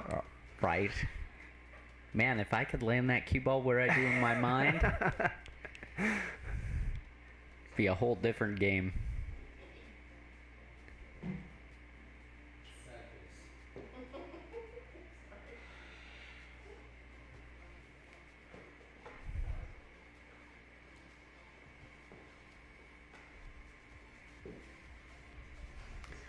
All right, so Brian's sitting here staring at this. So what would you do? Would you do defense, or would you try to bank it into the side? It's hard to see. If it was a wired bank, I would go for it. But speed's really important here. So you're always anticipating the possibility of a miss. So where are you going to leave the cue ball? See, So he's I'd going straight expect the safe. cue ball to kind of end up where it's at. So I would have gone for the bank in the side. Yeah, I would have gone for the bank in the side, given it the speed to end mid-table probably. Mm-hmm. Because that's Because really hard. side, I mean, if you miss the side and hit it with the right speed, the 9 ball will be in the center of the table or maybe near a cushion, depending on how hard you hit it.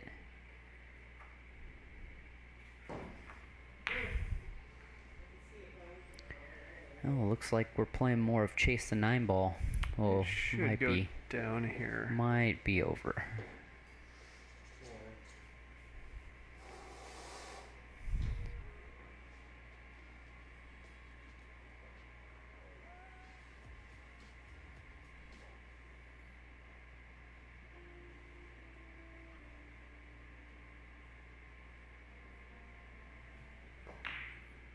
Nice There we shot. go.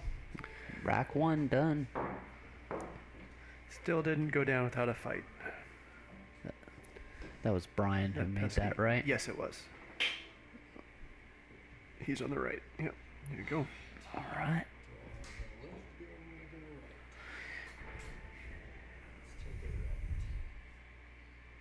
What do you think about the magic rack, using the template rack? I love it. I personally like it because it gets the rack tight every single time. You're not worried about who's ever racking it, trying to loose rack you or anything. And I like that it's tight for whoever, if my opponent's breaking. Because with a loose rack, you get a lot of tie-ups and a lot of balls, and it just makes the game harder, and, you know.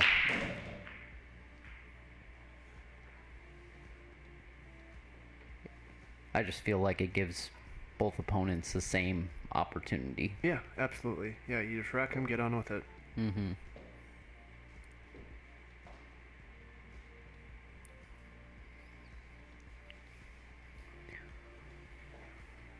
I heard something drop, I think. 2, 4, 6, 8. Yeah, the pink 4 ball. Thank you. Uh-oh. The 1 ball and cue ball swap places. Hmm. So, Julieta's got ball in hand here. See what she can do.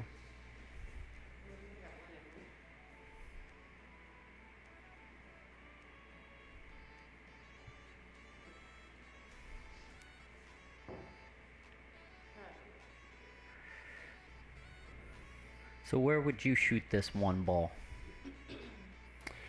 Let's see here.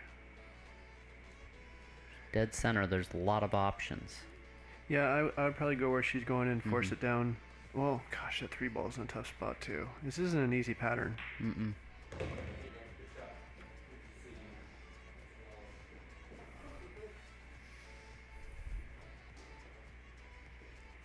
So nice when the pattern lays out and it's all stop, stop, stop, stop.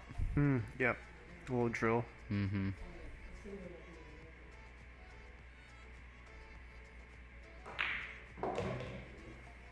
It's a good thought. That was hard to get the position on because she's pretty straight on it. So, but Julieta, if she can do one thing, it's bank. Oh, she's Can going she? cross corner. She should come back to the side here. Oh no, she's comfortable shooting back cuts. She will tell you she gets lucky, but Yeah. I don't think it's luck. No, she has an eye Not for at it. the rate she banks them in.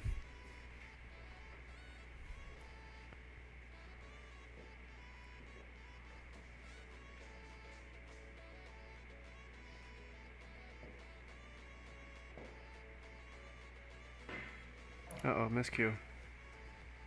So that's going to be ball in hand. She still holds the record for what, 4 or 5 bank shots in a row or It was a something like lot. that? Yeah, it was an entire rack.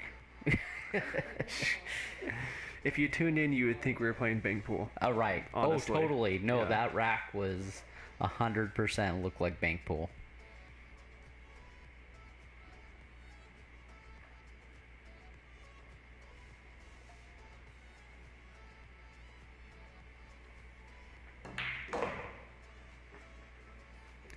Three ball down.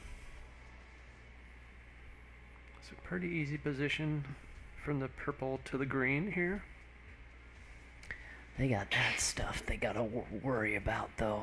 There's 2 balls over there.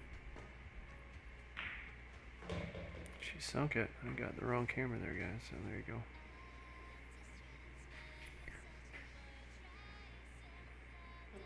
She's not wasting any time. She's right down her next shot here.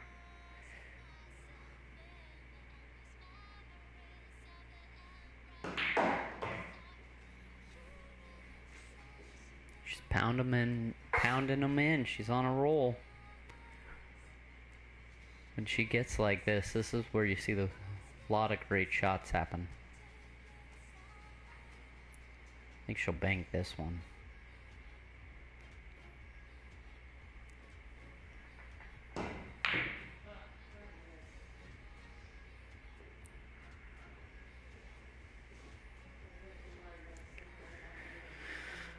Not the easiest position to leave it for Brian, but... Yeah, especially considering the 8-9 situation. Although I have the toughest time shooting off the rail like that with a long distance shot. It's mental. That's, it totally is mental, because I second guess myself all the time. Like, oh, am I aimed right? Well, there's also, I mean, I take that back. It's not all mental. Like, there's a lot of technique to it. So I typically will short stroke. I'll short stroke those. So my Hands moved in. My backswing isn't nearly as far. I really try to keep it pretty concise. All right, Juliet is sinking that ball. I find, too, it depends on what table I'm shooting on. Oh, yeah, like, absolutely. what's the rail design? Because on some places, it's really hard. You hit that rail, and you're skipping, miscuing, all that stuff. It's another reason why I absolutely love the Gold Crown series is because you've got this nice, fat rail for your hand to go wherever you need to, no matter where the ball's at. Yep. The ones I cannot stand are the old style furniture tables. They just have the leather pocket and nothing around more. The corners, yep. And so you have to kind of reinvent your bridge. Yes, to shoot you do. out of those things. Yeah, it's yeah. I look at those tables with just the leather pocket, and I'm like, you know, sometimes they do some really cool woodwork before the pocket, but it still doesn't matter if you can't put your hand there to shoot.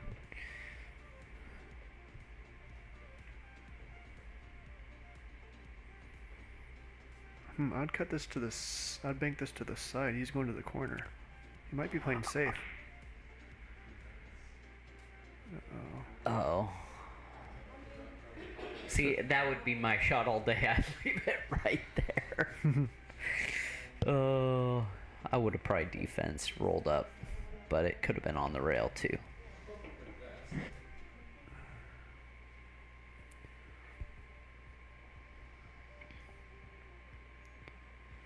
I think she's really straight in on this. She might be. The camera angle's tough to tell. Yeah, it is. It's deceiving. But it's all going to be cue ball speed, I think.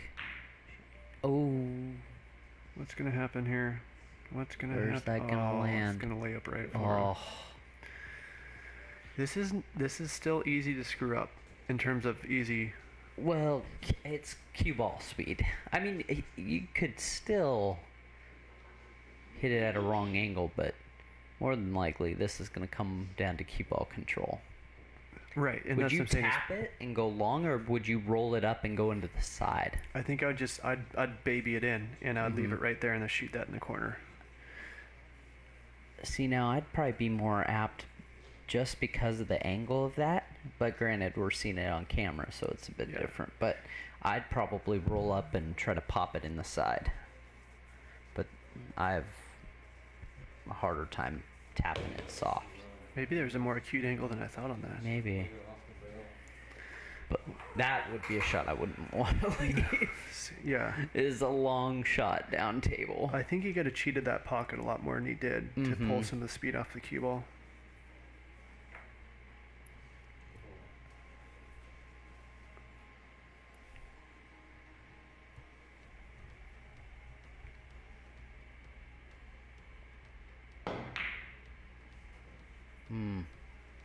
So that's just a tough shot. Oh, yeah. Oh, well, that's... But that's, I mean, what handed is... Everyone's right hand aside from me. Oh, are they? Mm-hmm. So, that...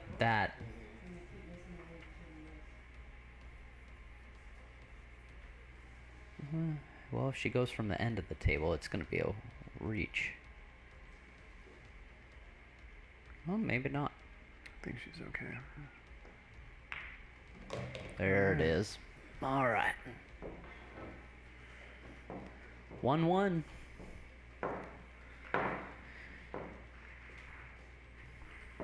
Well, thank you guys for sticking with us here. Match 3. Brian, the sequel. This is a redemption match. That's what I told him. I said, take all your anger out on Julietta, man. You just didn't want him to take it out on you. Man, I thought Brian there when he made the 9-ball on the break in the second rack, I thought, oh man, this is gonna be you just go, quite a run. Oh, it's gonna be another one of those matches. And Matt, and then you said, no, it's not. That was a beautiful break and run, though. Thank you.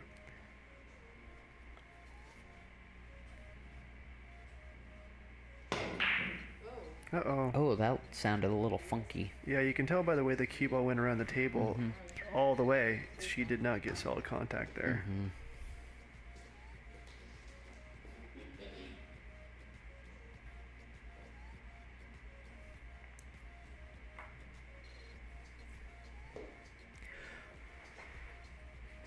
So here's a question for you, Matt. How, if you have a rack laid out and there's two tied up balls, how early do you try to break those out? Do you try to break it out right away? I mean, granted, it's going to depend on the layout of the table. Yeah, but if you have your choice of ball, how many balls before the ball that's tied up do you try to break it open? I don't think there's really. I mean, it's such a fluid situation, right? I'm looking for the most consistent, statistically possible shot and cue ball control that I can get. Sorry, I lost my train of thought there, watching cameras and getting text messages. I mean, you just don't. I mean, unless you're getting greedy and going for a break and run, a lot of the times you can look at those tied up ball situations as a good safety opportunity. But you know, if you're craving the break and run, you know, then you're looking at just what's the easiest way to get to it. Right. And you hate it to be for the next shot, right, and rolling the dice. But you know, if that's the easiest way to get to it, and will give you that shot. I mean, I had one of those during my match tonight. You know? Yeah, you tried for it 2 balls before, and that's what made me think of the... No, it was the next shot. Yeah. Yeah, so it was, I sunk the 3, and then the 3-4 were tied up. Nope,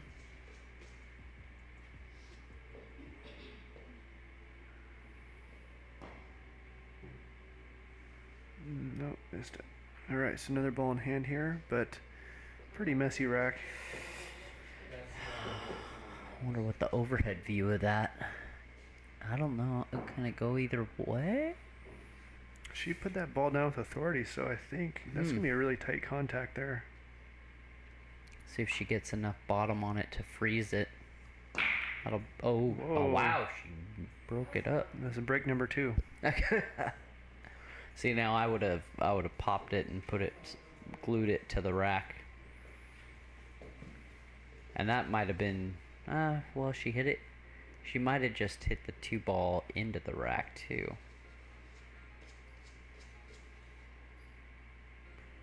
Well, now we got a spread out table, so we'll see what happens now.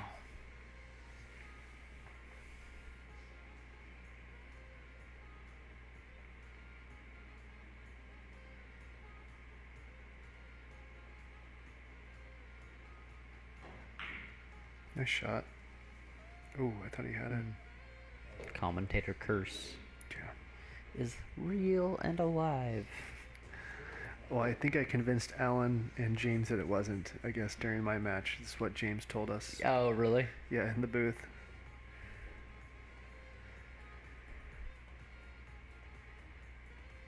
Well, you were just on fire, Thank you. so.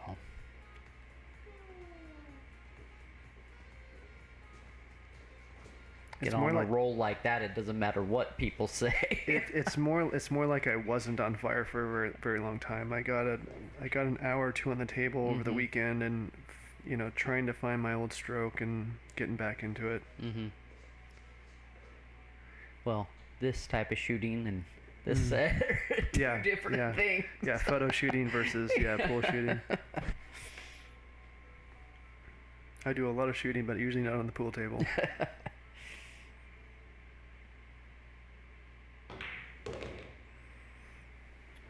Okay, so I want a little more. yeah, he's kind of in a sticky Does that situation. go by there? It goes by, but he's gonna be rolling into traffic here.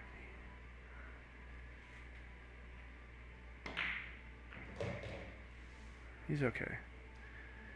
He should have probably hit that a little bit harder because that 5 ball's jammed up. It's going to be a problem.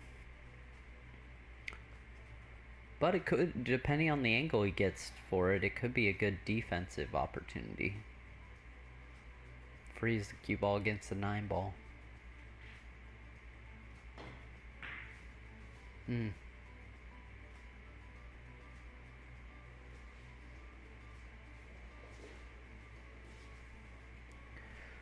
So who do you think the victor's going to be out of this this duo? Oh, I don't know. This is hard to tell. I mean, just from what I've seen so far, I feel like Brian's got the edge right now, just in terms of momentum. Yeah, but if Julietta gets on that roll, Oh yeah, there's no arguing it.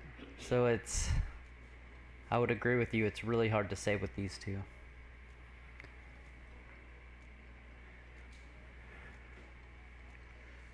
I think technically on quote unquote paper, I think Brian is the favorite, but this table is a great equalizer.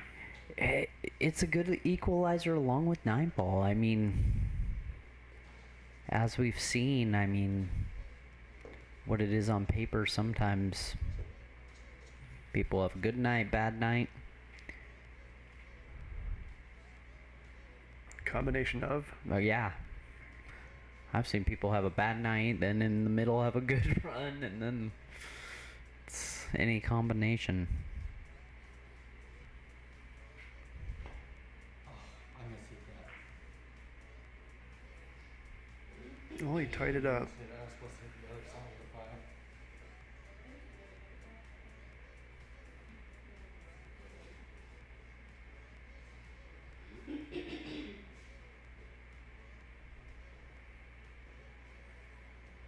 Juliet is lining up. Looks like a bank for the 6 ball, combination bank. Oh, she snookered him. I think he might be able to see the makeable edge on that ball.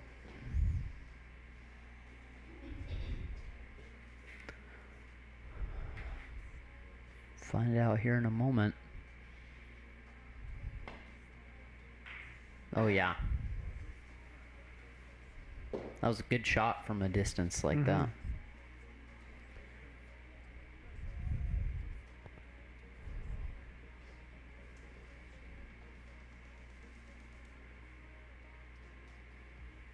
Think he'll try to break it out. No.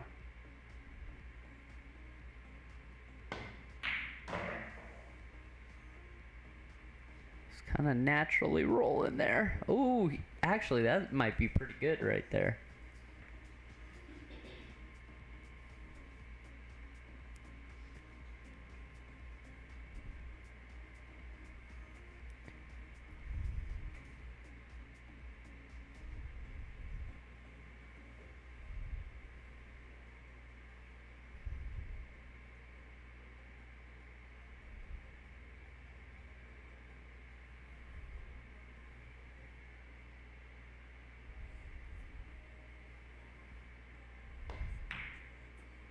Oh, going safe. I didn't see that. Yeah, I didn't see him doing that either. I would have put a little left-hand English on there and tried to pull it back.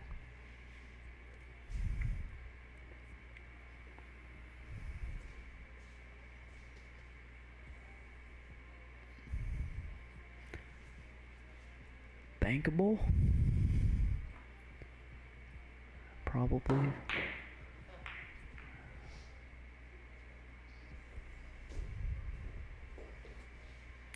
If you're gonna leave it somewhere, not a bad leave. Yeah, James and I were talking about that earlier. It's technically not that hard to play safe on this table. It's just distance, right? Right. Or a funky angle, because the pockets are not friendly. Mm-hmm.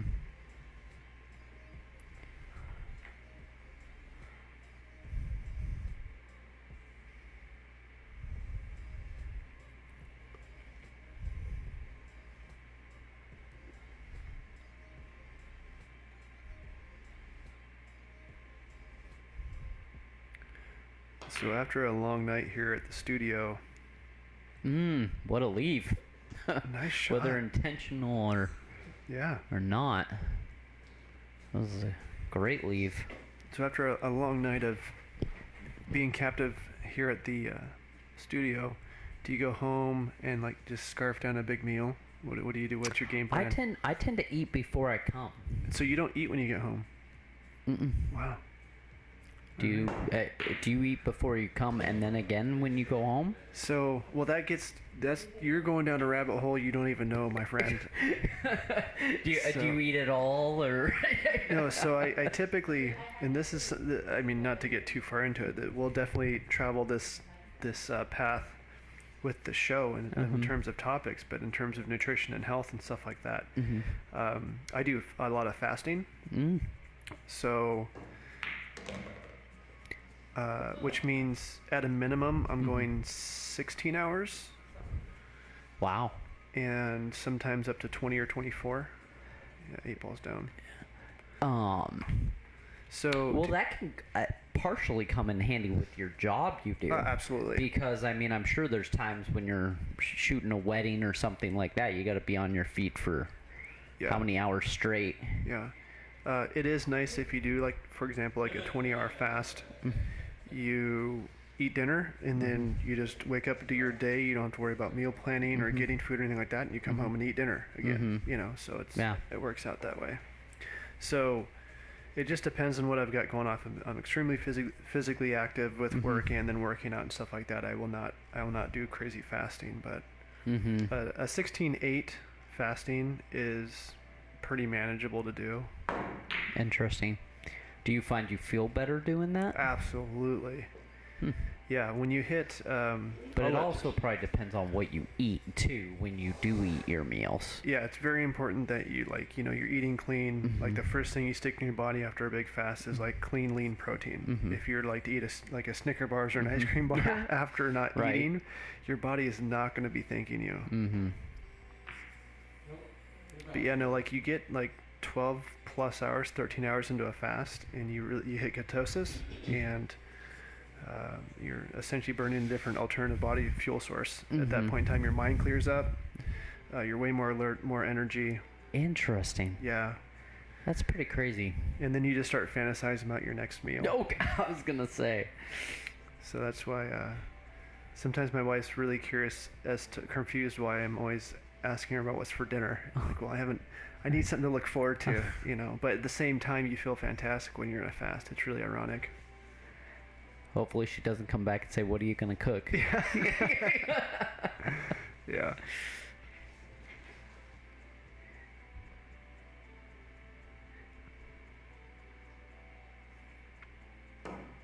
Yeah, but no, today I did a 16-hour fast, so I ate right before pool, Mm-hmm. and I'll eat again when I get home. See, I'd be feeling like I'm starving to death, and I wouldn't be able to think or concentrate or... Yeah, you know, it's one of those things that it takes it happens really fast. 2 or 3 days into it, your body acclimatizes really fast. People are so used to sticking food in their body every handful of hours. Yeah. And that's really what not the human body was evolved to do. Oh, I can totally see. I mean, it just becomes a routine. Your body's like, oh, you ate yesterday at 11. Oh, I'm hungry now at 11 because that's what you did yesterday. Yep. All right, so Julietta to sink the 9. Boom. All right, Julietta takes rack 3. 2-1.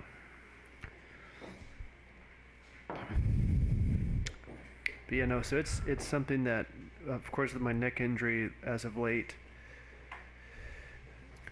I've been hypersensitive to diet and nutrition and inflammation is that and stuff like helping that. your neck? Big time. Yeah, the So- fast helps big time.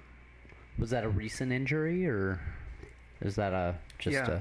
So See if I can actually break the I think I told that story on a live match at some point. You'll definitely hear it through my interview series. Mm-hmm. But yeah, so I had 2 disc replates in my neck a little over a year ago, Mm. and I'm just now getting to the point I can start working out and feeling good about it. Benching 1,000 pounds. Yeah, yeah.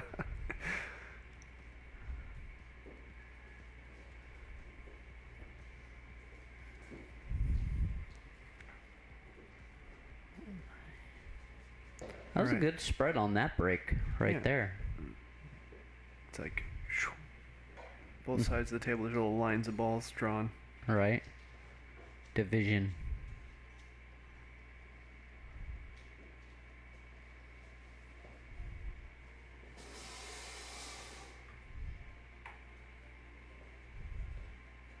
Yeah, it's always hard recovering from something like a neck injury or something, Oh. especially with pool. And it's got to be hard with the career you have, too. Well, I think 'Cause- both of them stacked on top of each other are why I have Mhm. 2 discs in my neck that got replaced. Mm-hmm. Yeah, so it was essentially severing nerves running down Mm. my arm, so it paralyzed my right arm. Wow. Yeah. So it was no joke. Kind of scary stuff when you're dealing with the nervous system. Oh, totally. Well, and you're carrying around $1,000 and thousands of dollars in equipment, too. Yeah.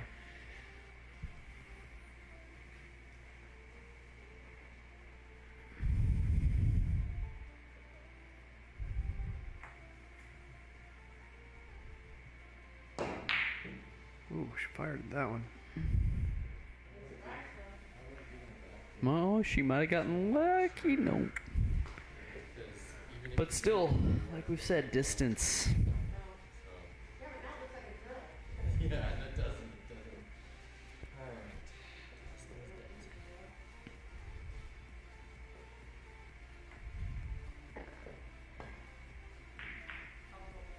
He's going for the billiard.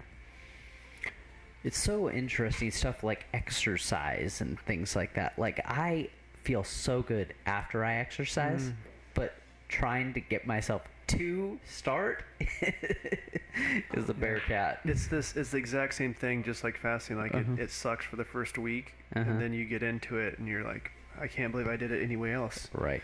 You know, if I don't work out, once I get into a routine again, if I don't work out for even like 2 days, I feel like a different person, Yeah. and it's not a good person. Not right. Yeah.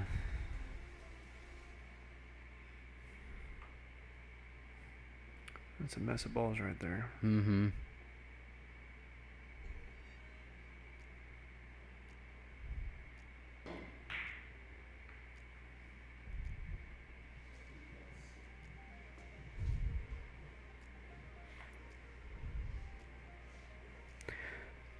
So with your fasting, do you take a break at all once you do it for a couple months, or do you just try to keep it going for as long as you can?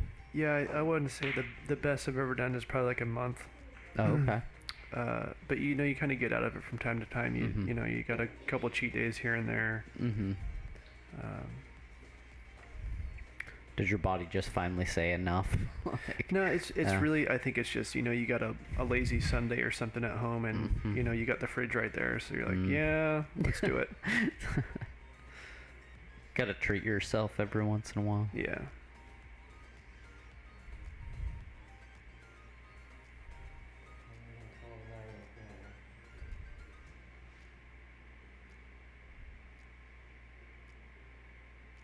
So calling the 9-ball here as well.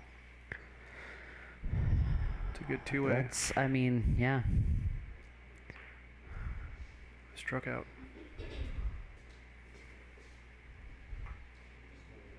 Some cases you want to just call it every shot, because the cue ball could just come around and knock it in. 9-ball, over there.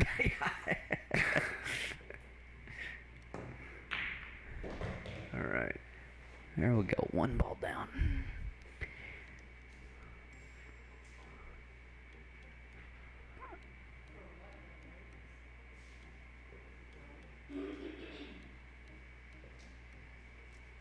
I don't think that goes by there. No, not at all. I think we're looking at. I mean, I'd do a safe here. I would just tap that 2-ball to the rail and freeze it up on that purple 5. Mm-hmm. Real easy to do. Mm-hmm. Well, that's not bad either.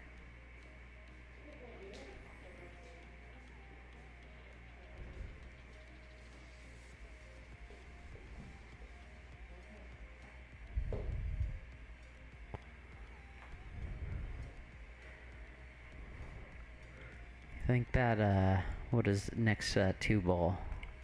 It's a 7. 7? Do you think the 7's going to shoot down to the corner pocket? I don't know what's going to happen now. Fool, Brian. I said fool. Yeah, that changes it up a little bit.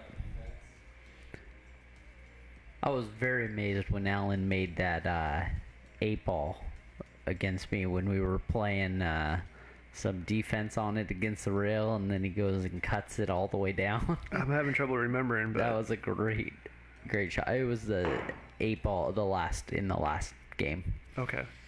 But yeah, that was a really, really good shot on that 8-ball. It's tough.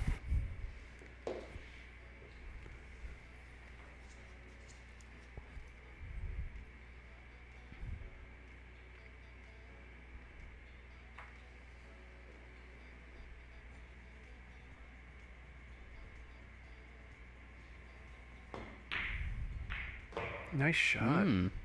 He needs a good bounce here. No, so pink. What he combo in there? Yeah, the pink. 4-ball.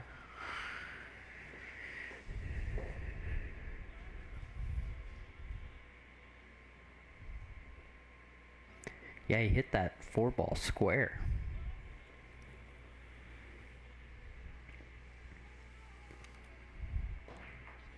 Wow. Wow, Got her he in cut there. that in? Yeah. Wow, I did not think that was cuttable. No way.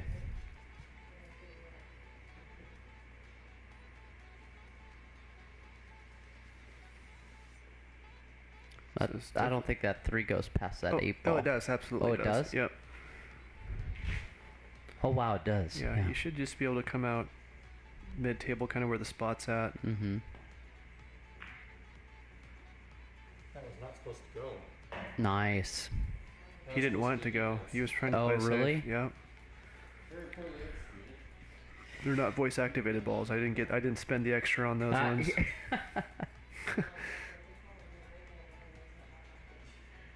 sure they are, because they just don't know what to smell.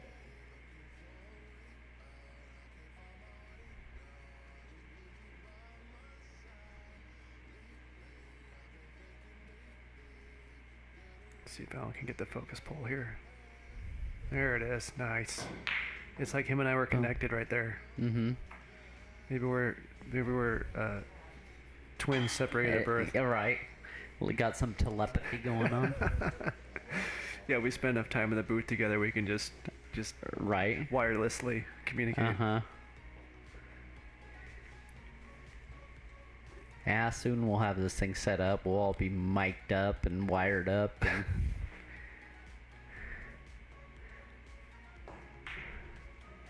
Nice shot. Good speed. like, zoom in, camera 3.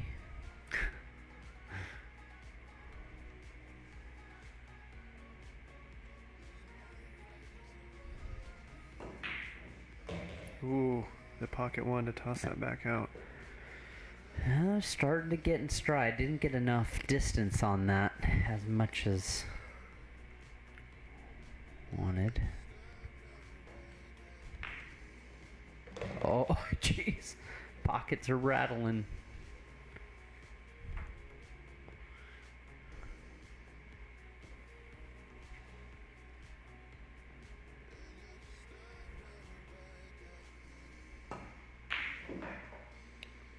Ooh, man, if she would have put a little mustard on that, she would have been out.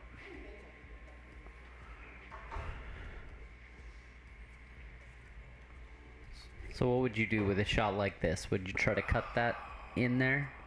I'd really have to see it right because the camera's deceiving, but from what I can see, yeah, I would try and cut it in. Mm-hmm. It would depend on my feel. And honestly, you go for the overcut because if you don't make it at that point in time, then you're leaving good. Or bad, I guess I should say. Well, or...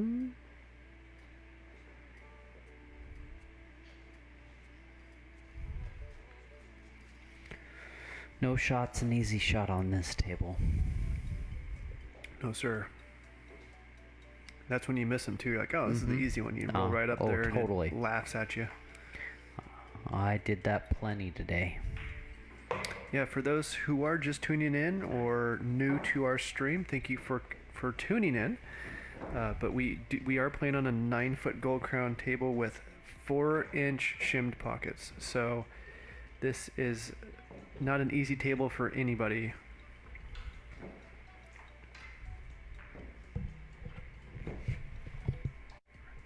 Yeah.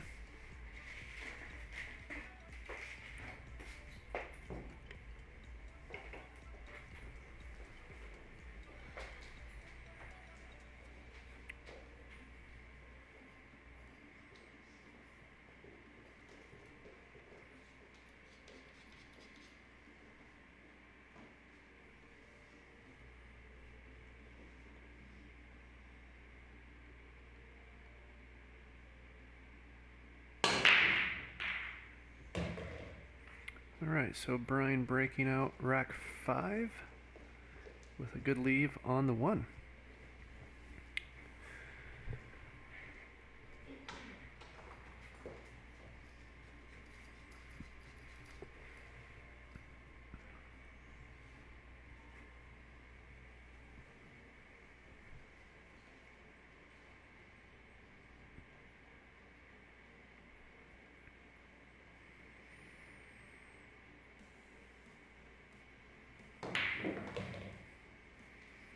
A little bit of distance, but I think you can manage that.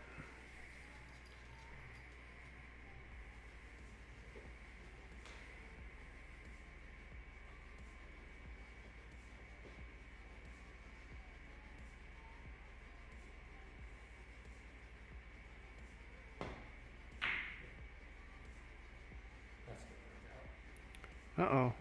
Well, that does work.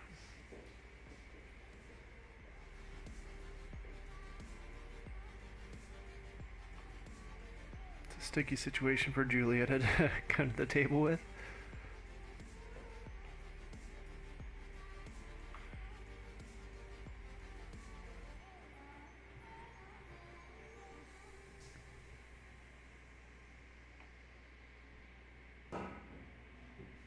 Ooh, she had the right idea there. So that's going to get Brian ball in hand. On the 2-ball. So this is going to be the key shot. Getting himself mid-table after the 2-ball. and drift down kind of close to that 9 ball to pocket the 3. So he's got options to get back out for the pink 4.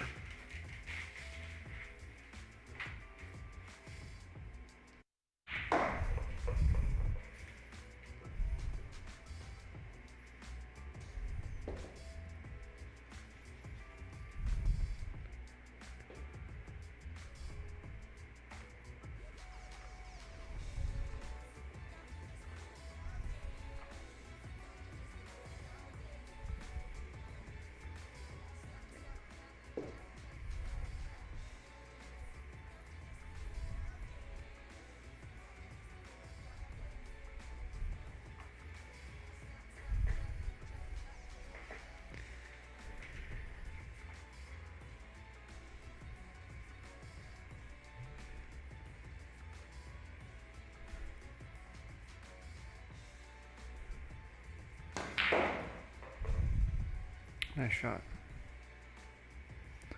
Yeah, it was really good.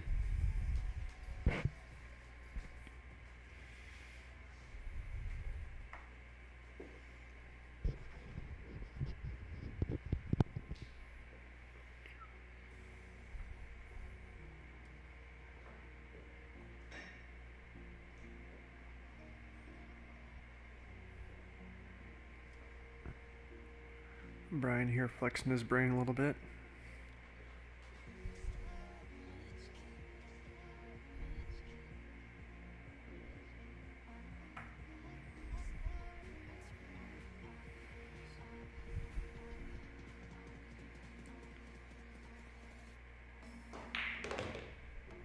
Nice shot. Pounded it in.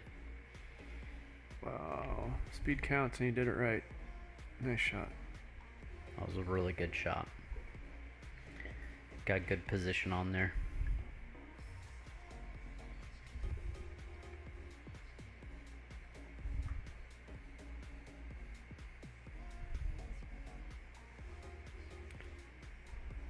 This one will be a little bit tricky. More about cue ball speed. Uh-oh. Hmm. And that's when you get... And there's the reaction right there. Yeah.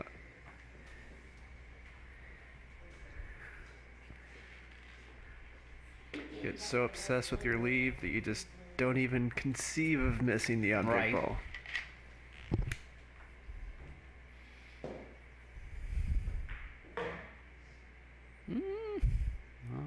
What? I don't think that's what she wanted. I'm excited to see what she comes up with here. Well, she'll come up with something for sure.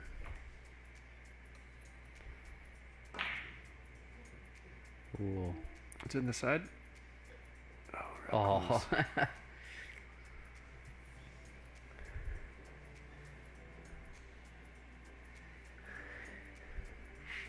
That's one thing.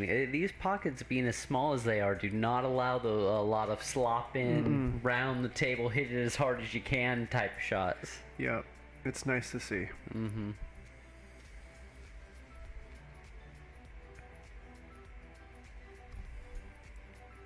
We do get one or two on occasion, but not very often. Look like a bank in it.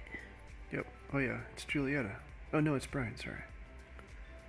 You don't see Brian bank too often.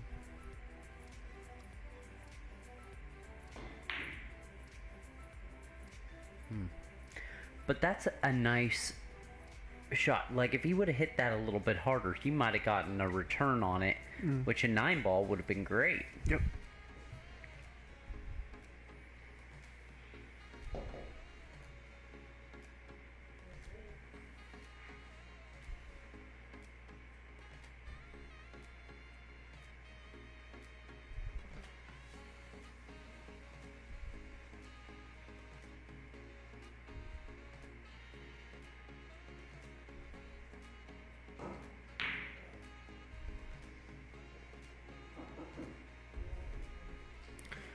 It's going to set pretty good. It's going to put Brian on the wrong side of the 6 to get down to the 8. So this is going to need a sweet stroke if he wants to get there. I'd almost be apt to just tap her in and then hit the 8 full and do some sort of defense behind the 9 ball. Yeah, yeah.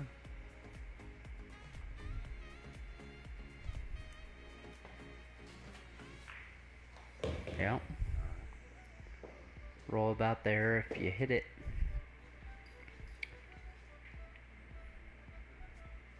You could even do a semi-soft shot and leave it on the rail and force Julietta to bank, but I wouldn't. Julietta will make it if it's a bank shot more than likely. Nice. It required excellent Yeah. speed. That was a good shot.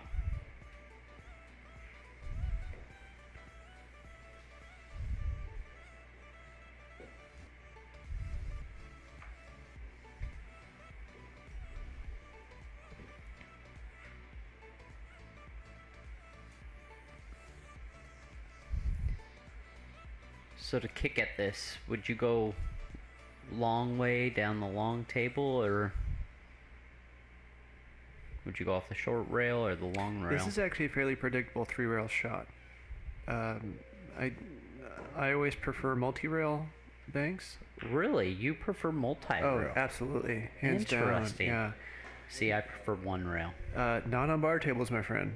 Bar tables are so inconsistent with not only the cloth being super dirty to super clean to being extremely soft or extremely hard cushion. So, yeah, as soon as the cue ball comes off of that first rail and hits the second, it automatically straightens itself out to the symmetry of the table. And so it's not nearly as important to have a well-conditioned cushion to get predictable results. That's true. So my answer is reliant on experience. Nice friggin' shot. That was a good shot. Wow. So and that was a Brian. hell of a lead. Yeah. But yeah, no, my experience comes from playing all the different kinds of tables, right? And every table plays different. And the more rails you hit, the more consistent of a result you'll actually get. That is true. Yeah, I can see that.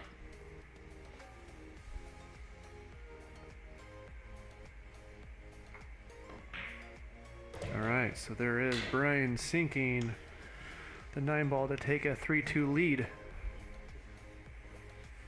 This is going to be a close match. You feeling it? You feeling it, Hill? I'm feeling a hill. Nobody's been really stepping away with it. It's been pretty tight.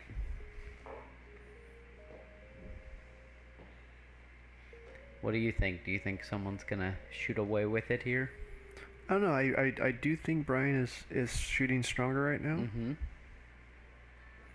And even when it boils down to people kicking the 9 ball around, I think right now Brian's the favorite.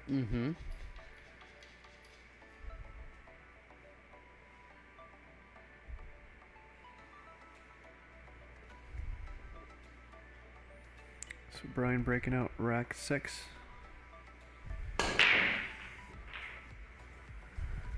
Two balls down. So how many dry breaks does it take you to change your break position? Oh man, that's another great question. And again, the experience comes out of bar tables. Ideally, if you can manage to watch another experienced player, it's one thing to watch. If we're talking about the various leagues that we play in, you're dealing with people who, quite honestly, don't know how to break well, don't know how to strike the lead ball well with whatever spin allocated to it. But if you can watch another good player play before you, it's always a great advantage to have. I'll still typically always go to my standard break, and if it's radically off, you kind of throw it out the window at that point in time, because very rarely do other teams allow you to use template racks. I always bring a 9-ball template rack with me. I would say 60 to 70% of the time it gets shot down. I would agree with that. Which, in my eyes, I think it should go to where it should be breaker's choice of what rack gets used. Like if you're breaking and you want a template rack, fine. But if you're not if the opponent's breaking and they prefer you use the regular rack, it's their choice. Yeah, I think the school of thought though there is you just for consistency. If you agree to use it, you agree to use it. Right. Wow, she made that too. She's just firing shots. Mm-hmm. She's not taking any time. And this is the Julieta that we know. This is Julia everybody's scared of. Yeah. I don't know what she just took between now and the last break, but she's jacked up.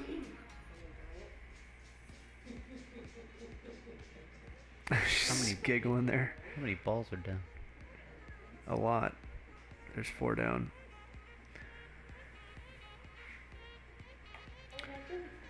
She can cut that in.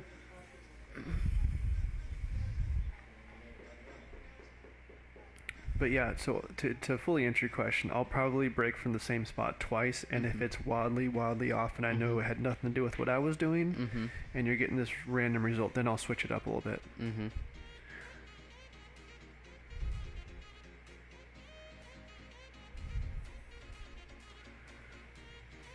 The hardest part I have is, especially if you don't use a template rack, it could always be something within the rack. Ball rolls away. Jeez. Something like that. That was a shot. She's going to do it again right here, too.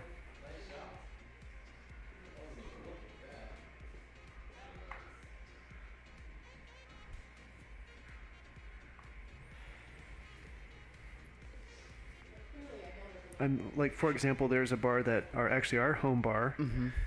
The balls are so poorly maintained and old that they're inconsistent in size. So you can never get a tight rack no matter what you want to do. So we actually have to take the 9 ball, swap it out for the 10 ball, so we can get a tight rack. And that's the problem too, is you run into bars where you're dealing with racks of balls that are all different types. Yeah. And there's a local bar by my place that I just want to go and get a $20, $30 rack of balls and say, here you go. Let's use the same stuff. Right.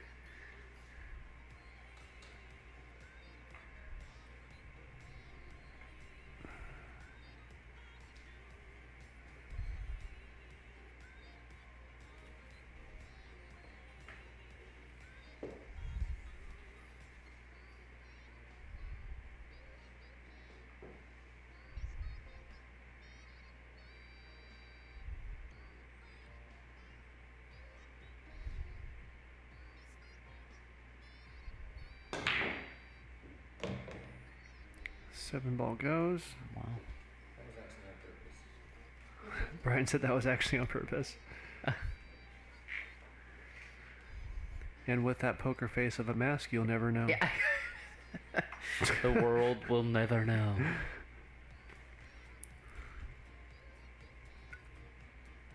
Actually, pretty natural shape to get on the 8 ball here. Oh, not that natural. Wow. All right, so let's see what Julia does for ball in hand here. I would shoot this in that side pocket right there and follow it up, come off the rail. Come down and then against that same rail, or would you go 2 rails to leave yourself for the 9? No, I'd pretty much float between the 8 and 9, favor myself towards the left rail.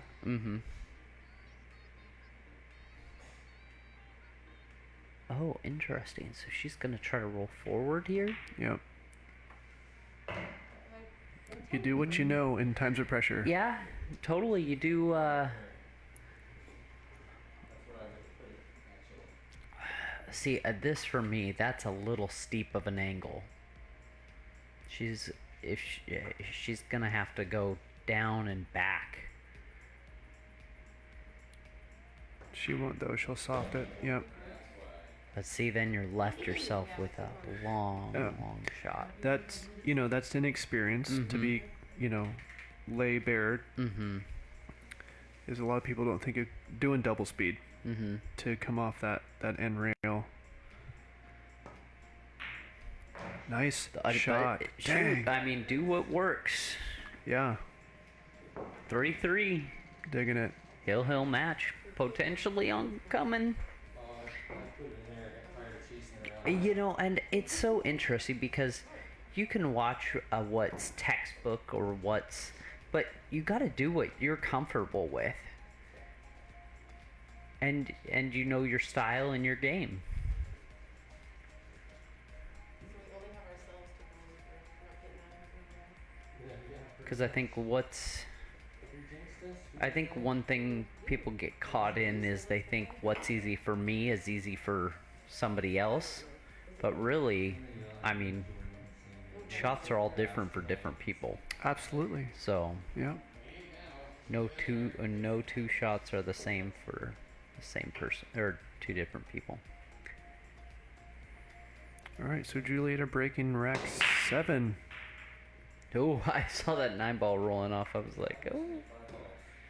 I actually need to. Oh, and we got a block shot at the 1. Mm-hmm.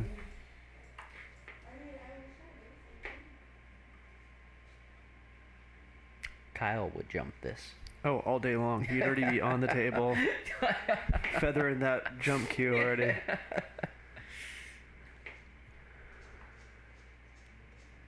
I don't know why Kyle keeps that end on his jump cue.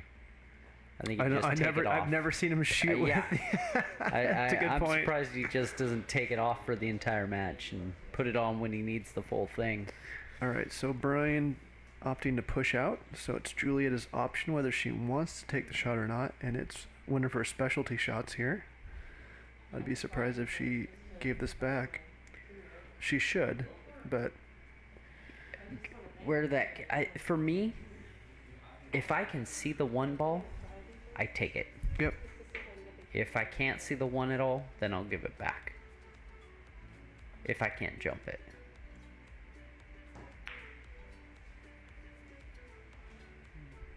It's a good shot. She was jumping up and down. We saw in another camera view there. She was very happy with that execution.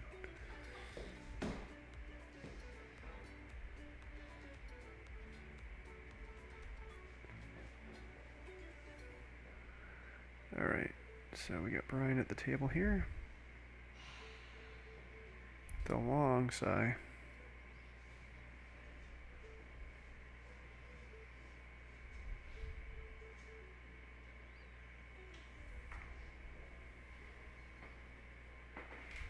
He's gonna bend this around that 3-ball. Make contact. Yeah, you got got the it. rail. With a Massey type shot. Cheers coming from the room.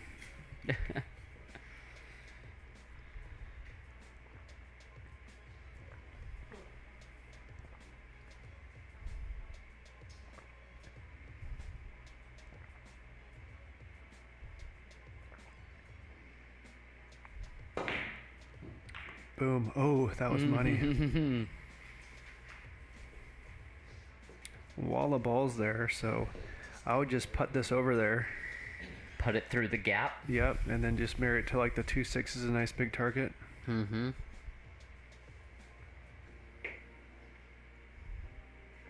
I don't know how it happens though. When you try to do a defense on a shot like that, you end up leaving the cue ball in the one opening that there is. So Brian's got the right idea. I don't know if he's got the speed though. Yep. So that's gonna be a rail. foul.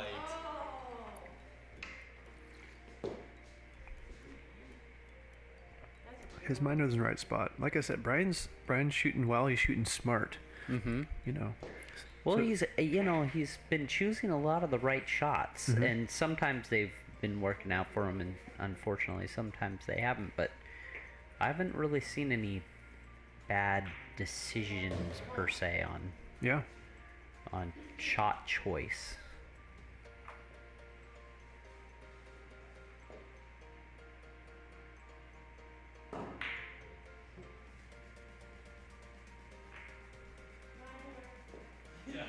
Ooh, this makes things interesting. It's a shot. Got potential 9 combos all over the place.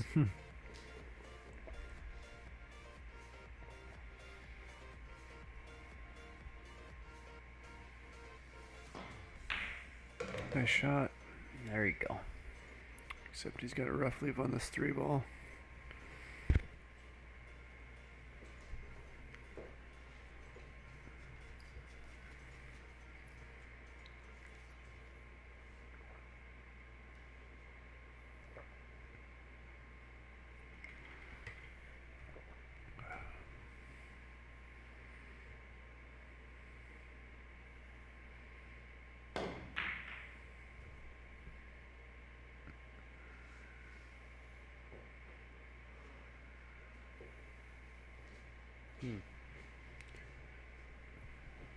I don't know if there was a defensive plan there, or I think he was trying to cut that in.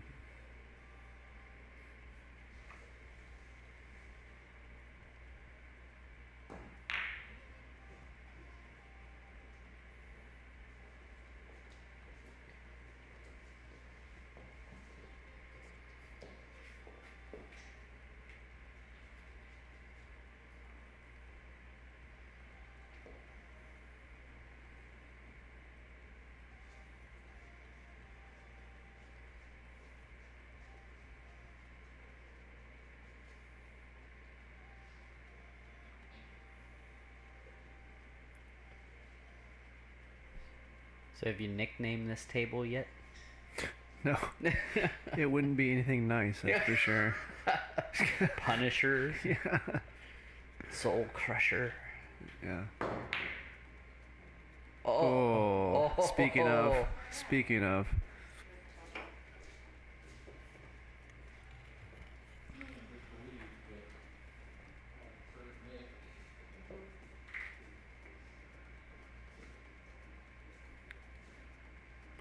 So you got 4-inch pockets on your table at home? I don't know what those are either. So it's a diamond table with pro cut pockets. I think those are 4.5, 4.25. I can't And that's remember. what I was wondering. I was wondering what the pro standard is. Like if it's 4.5 or 4.25. Usually when the commentators are freaking out on a professional match, they're usually 4.25. They're like, these are really tight pockets. They're 4.25. So.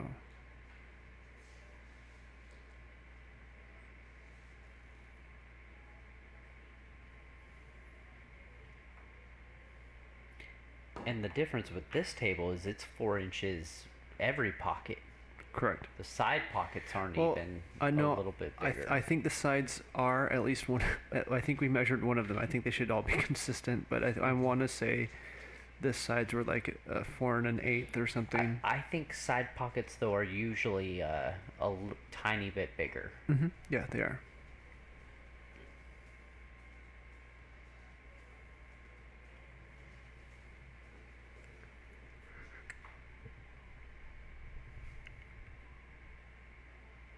Alright, so Brian mapping out this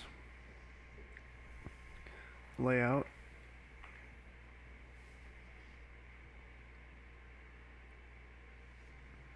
Good shot right there. Oh, I don't know how you missed that 7 ball. With Jeez. a bridge. I gotta practice more with that bridge. I try to avoid them. Says everybody all the time. Right?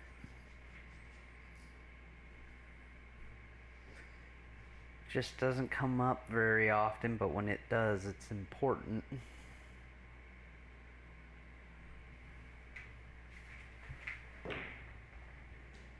He jumped up on that shot.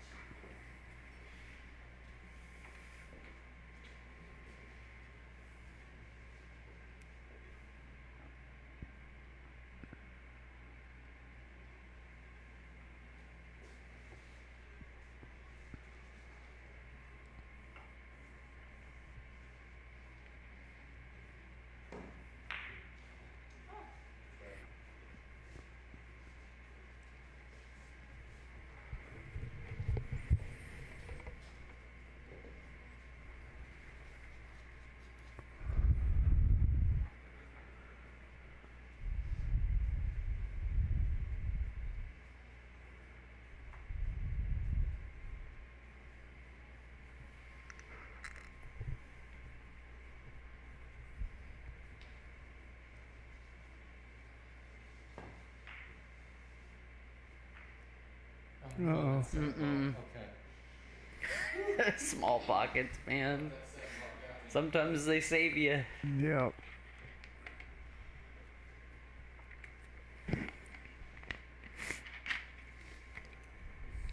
Man, that's a tough shooting position.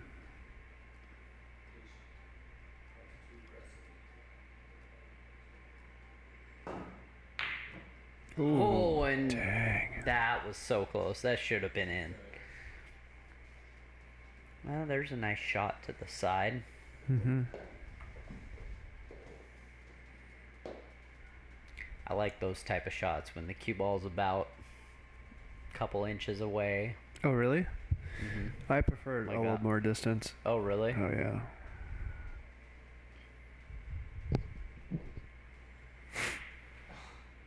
No. Because that happens.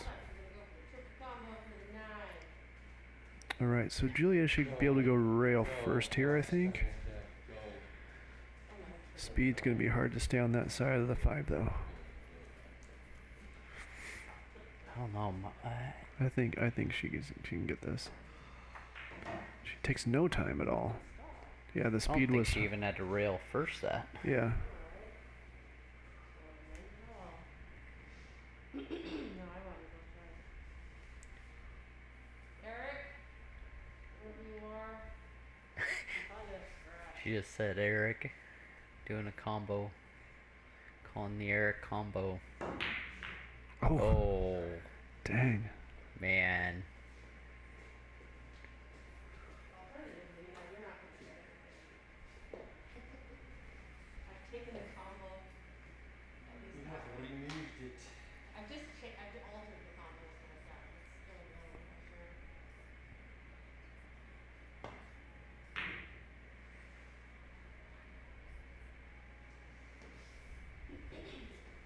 Alright.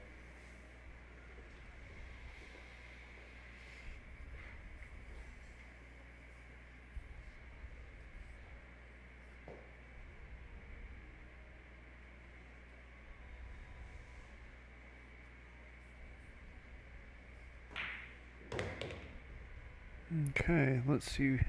Not bad shape, so she can get on the 7. Mm-hmm.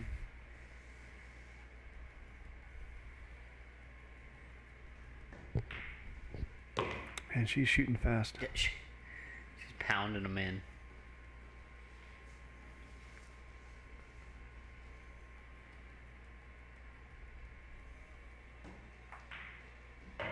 Get going, get going. Oh, Uh-oh. get wheels.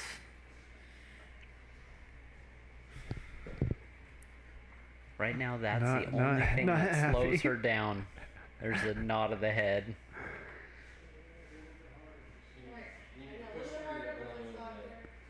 So this would be your 3 rail? Yeah, it's the same shot. Mhm. Yeah. She's doing it again. 1 rail. Didn't she make it last time? She got really close. And there it Dang, is. look at that. Wow. What That's a shot. incredible. That was awesome. She just gets down and fires those too. Like it's. Well, but she doesn't even. You don't see her lining No, up for no. a mark. She just picks her mark and goes. That's when she. That's impressive. And she's always like, "Oh, I'm not good at these Yeah, things." It's right. like, That is one of the most difficult kicks, is kicking long like that, because so much can happen. she can just see him, and she doesn't believe us when we No. tell her. All right, she's taking her time on this. Get on the hill. She got it. Dead center. Wow. Wow, Nice that was shot. a great finish. Wow. Here we go. So now Brian. So now what do you think? Flip a coin, man. You know? You think it's going hill?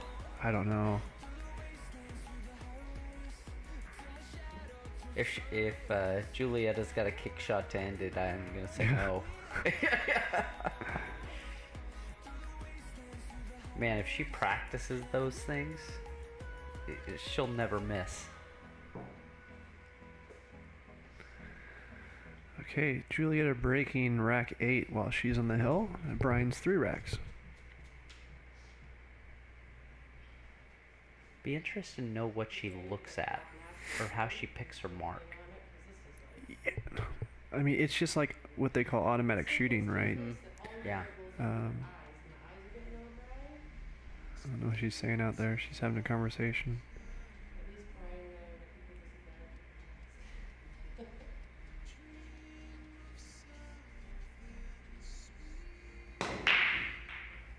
There's a good spread. Cue ball hidden a little bit down here. Oh, yeah. Yeah, so we should probably have a push out here.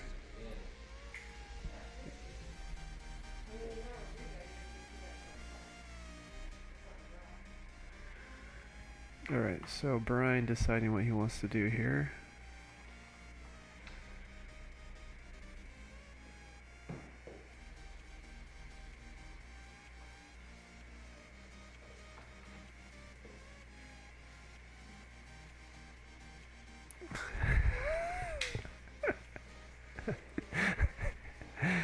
Oh, that was funny. It's gonna be interesting how things end up going with people's shooting ability just because of bars being shut down and stuff like that. You mean everyone as a whole? Well, just like, yeah. Because, like, some people have tables, some people don't. So it'll be very interesting here.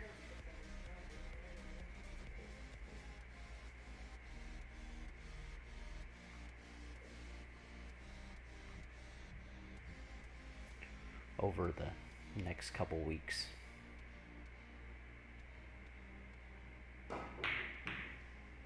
That's one way to make it. That's one way to do it.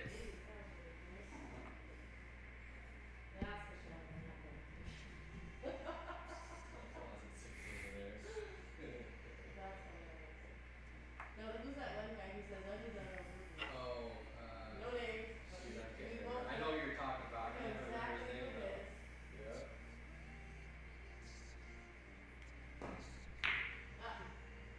That's fair. Hey, maybe I'll get that in tonight. Been there, done that. Know exactly how that one feels.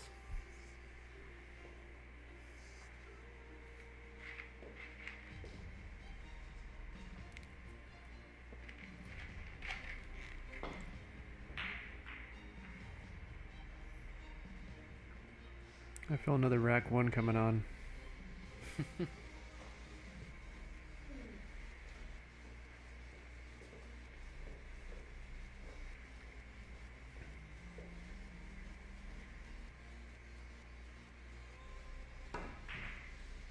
Nice shot. I was. Alright, she actually has decent shape to get on that 3-2. Speed's huge here, though.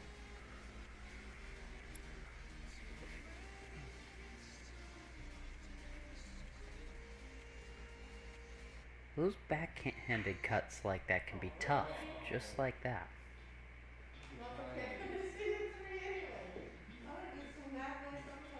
Wow. I don't know why those are like we all have difficulty with those, but What, the I know back a lot cuts? of yeah.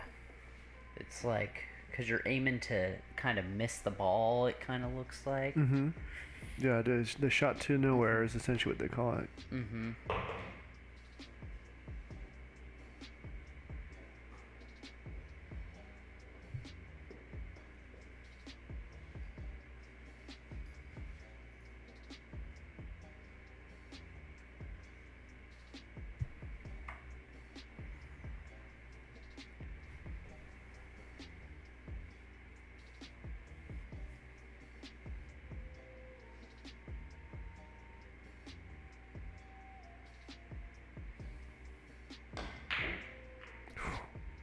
That looked like it hit the back of the pocket. Seriously. And popped out.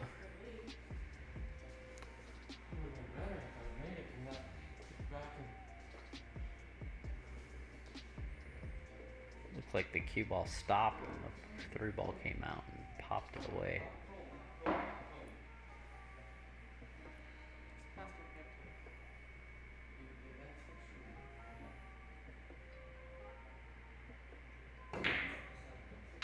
in. Oh my goodness. I'm not good at banks. Wow.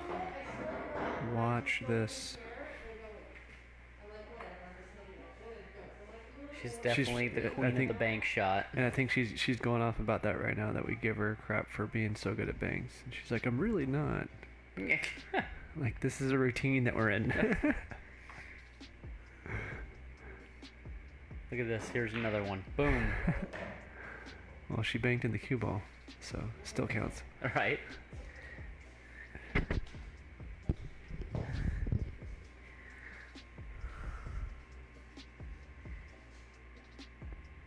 Man, I'd love to have that banking ability.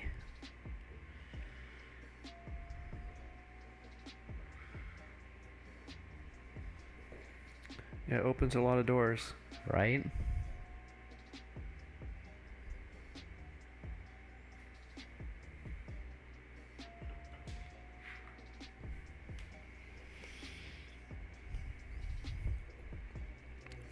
What's amazing too is when she steps into it, she just has that confidence that, like, I'm gonna make this. Boom. Yep. Yeah, that's the thing with Julia. When she gets scary, is she just steps right in the shot. She might take one practice stroke and she just fires. And what seems, at least in the shots that I can recollect, when she's made them, they have been hard and they have been square in the pocket. Yep. It's when she kind of tries to flutter it in that it goes a little bit awry, but she pounds it. But I've seen, like, Billy Thorpe will do that. He'll just pound them in. Well, he's a freak with banks. Yeah. But I mean, all his bank shots are just high speed. Well, there's something to be said about that. So you get comfortable shooting banks at a certain speed because you have a reliable, consistent angle, right? Because speed, as we know as established players, that when you vary the speed of a bank shot, it tremendously affects the rebounding. Right. Yeah, and you're right on. I mean, if Billy banks, it's not going to be soft. It's going to be, 75%. And I mean, it's something like 9-ball, though. That's the thing to do, because if you end up missing it, at least it's not sitting in the jaws. Yep. Yeah. Ooh, he's not gonna like that. Yep. There it is. The head down. Yeah. He's like, I just gave myself a lot of work. Why make this game easy? Yeah. It's easy enough as it is. Yeah. I gotta add a little difficulty. It's boring and you're always breaking and running. Just have some fun with it. We got it. Wow. That brings back memories of the shot you did against me. Bringing back nightmares. That was a great shot you had, though. Skimming that thing. I couldn't believe you could hit it that thin.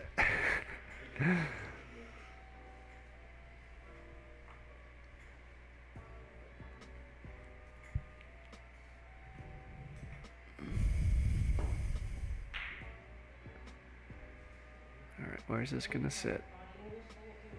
Yeah, a little bowling English there. It's pretty well set up. A nice draw shot off of the 7-ball. A float over for the 8. She should have banked it.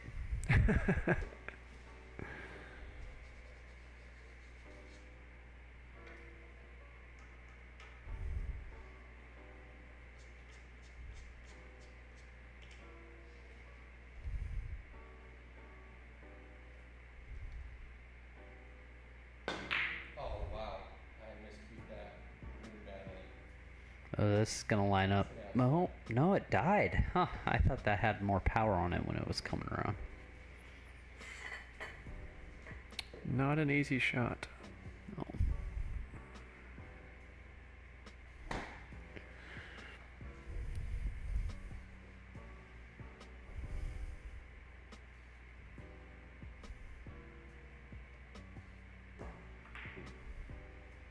And that's perfect. Overcut it. Mm-hmm. So it leaves it on the rail so your opponent... Oh, look at that 9-ball, though. Yep. That changes things. Does. And this is Julieta? Or was that Brian Julia? to the table. Yeah, that Brian? was Julia. So That Brian's was to the Julia. table. I was going to say, we're going to see a bank shot here. If This it were is- me, I'd go cue ball off the 7, try to make the 9. Yeah, this is high stakes right here with that 9 ball sitting where it's at. I mean, because at least if you make contact with the cue ball against the 9, you make it, great. You miss it, at least it gets it out of the way. Ooh, where this lands.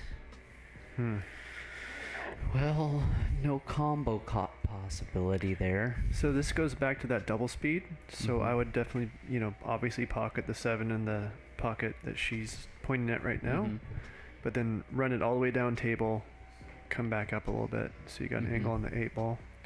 Well, and you could even, too, depending on how comfortable you are hitting it with some left English, go take that route. Go 2 rails. 1, 2, 3 rails and then back over 2. But you got to be comfortable hitting those cut shots with that outside English, which is tougher to do. Yeah, with that Which distance. I've always wondered that. Why is it that it's easier to make shots when you're cutting down a rail with inside English than it is with outside English? Well, the deflection is going to send the cue ball wider, which because most people have a tendency to hit a ball too fat. So that inside English is going to send the cue ball further off, so that it's actually going to produce a sharper cut. But then when it's on the rail, a lot of people actually aim to hit the rail just slightly before the object ball, and so that inside English spins it into that other ball. That makes sense. Yeah, on extreme cuts and the ball on the rail like that, a lot of people will shoot those. I hate those shots. Oh, what shot? Where you're like extreme cut angle and then the object ball is on the rail. Those are, I mean, I never practice them, so. Yeah, you mean like the rail first shots? Where you go rail first with inside English? Yeah. Yeah. They're fun when you get them down, but... She nailed that. Yep. Look at that. Although they got the 9 ball out of there, so. But it's in, I mean, you tap this, if you can get a little backspin on there, sitting pretty good.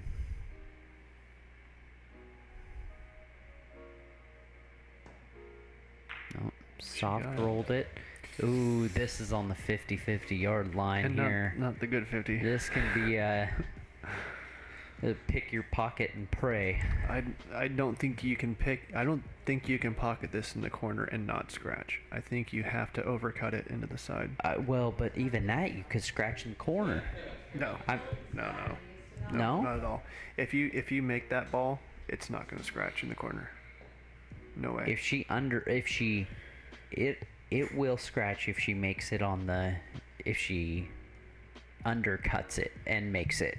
No, I don't think you with can make bottom. it. I don't think if she misses it and hits it too fat, yeah, she can scratch. But if she cuts this proper, there's no way it can scratch. That's not good. No. But anything can happen. It's up to you.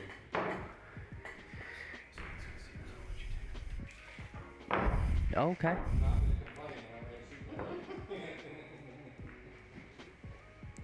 So here we are, ladies and gentlemen, Hill. The rack to take it all.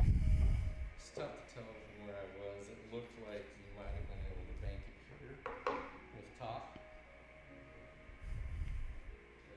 Taking more e-ball to the rail.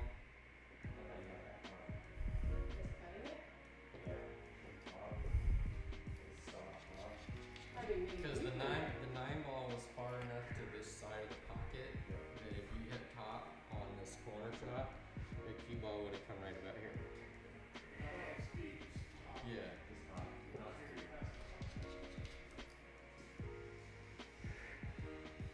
For those of you just tuning in right here at the end of the final rack, at the beginning of the final rack, got Brian and Julietta battling it out. Brian's had quite a day, played the first match of the night, and then had a break, and then ended up playing, had to play this match, so. Juliet has been banking balls in like crazy.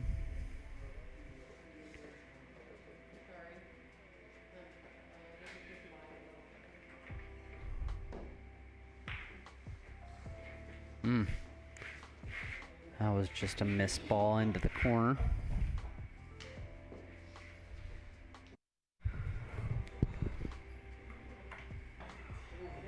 Alright. Hill. Figure that. Hill. Hey, we said it's going to be a tough game to call.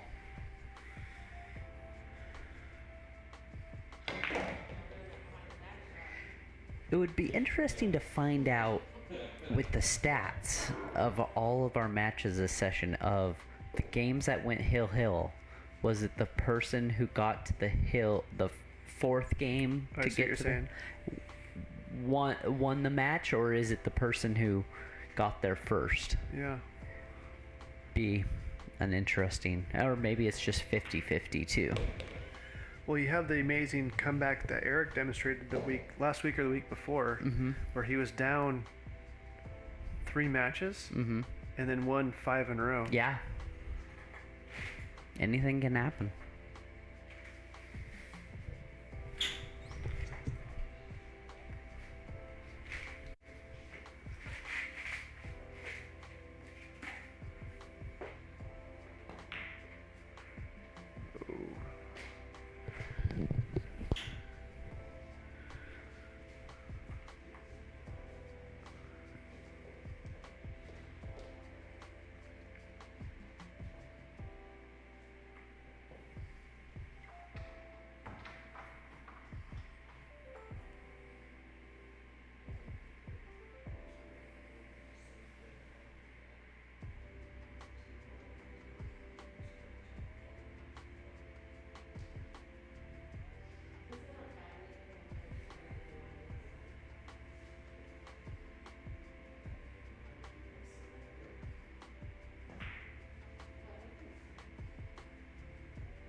Your defense was a stop shot on the 3. The cue ball would have sat right behind the 9. The 3 would have come out here. So that's contingent on me actually knowing how to do the stop shot. Like 1 out of 4 actually knows how to do the stop shot.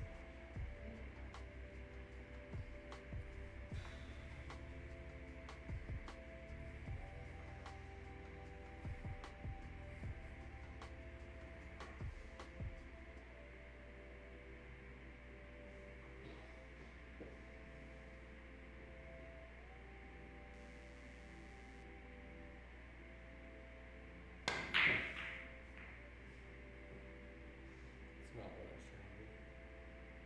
Sit. Maybe not. Oh, I think Juliet has got a window there for that 3 ball.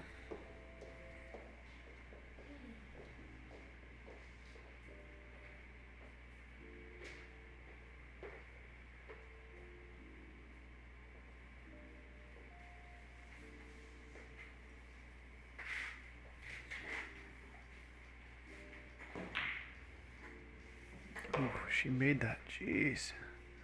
So 3 ball down.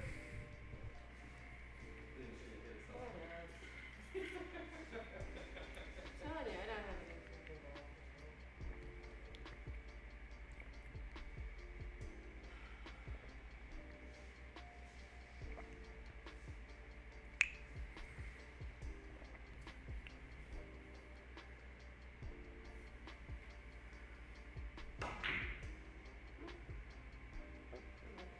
It's like she tried to bank that. Run for a ride. I get these little interviews in my head, and then I try, and then I'm like, nope, not anymore.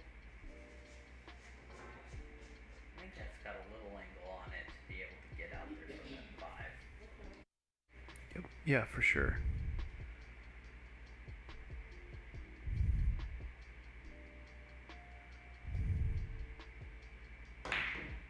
Wow, Whoa. pounded that thing. Wow. I'm just trying to make sure you win tonight. Like, None of these calls matter. None of that matters. I I don't know where he was trying to get the cue ball to. I think he's drawing it down table to then take the purple 5 into that side pocket. Into the side. Yeah.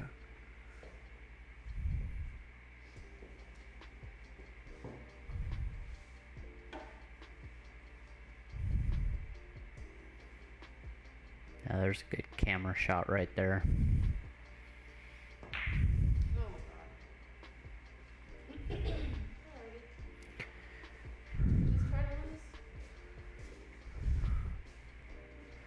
I don't know, sometimes with ball in hand you do more damage than it does good. Right. I mean,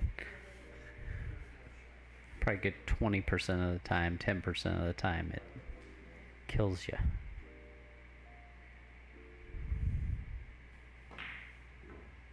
Nope. They both do not like that 4-ball. Mm-mm. Or that doesn't like them. Yeah. One way or another. Either way. Oops.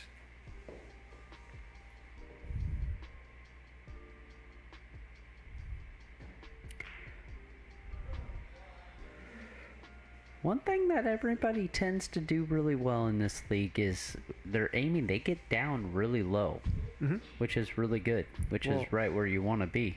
You say that, but Brian's a traditional, and here, I'll show you a shot here. When he gets down on this, he's one of the few players that we have that doesn't get very low.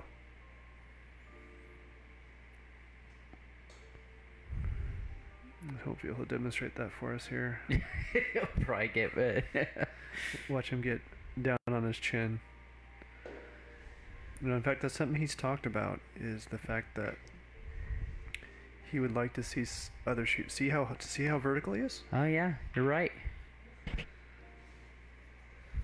And he's aware of it. And he's aware that it's different.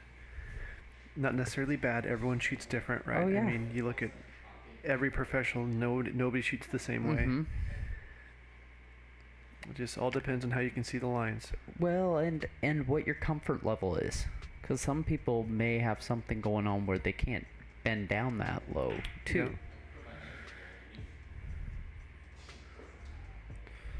Or you got the other hand where some people are so tall that getting down requires a lot more effort as well. Yeah, I'm glad I'm not taller than I am. I tell you I what. must say, I wish I had a couple more inches, because it definitely reaching some shots would make it a little bit easier.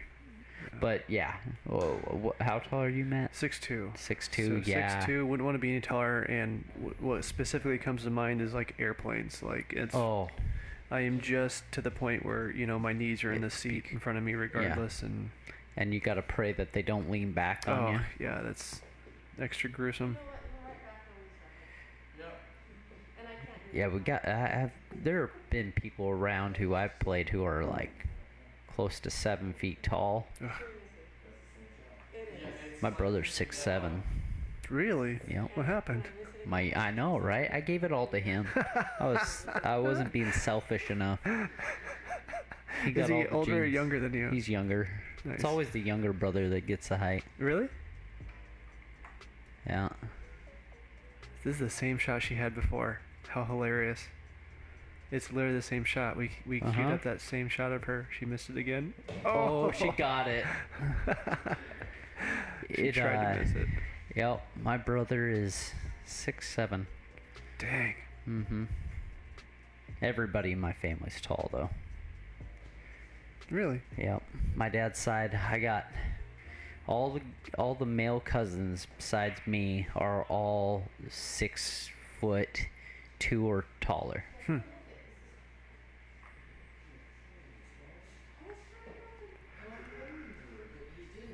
And the girls are even pushing 5'11".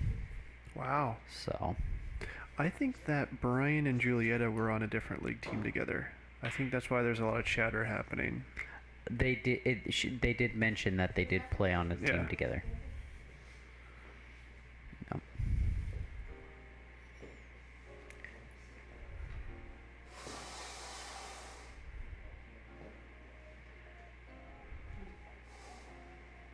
Julietta playing a little peekaboo with us here. Where did Julie go? Yeah, there she there is. she-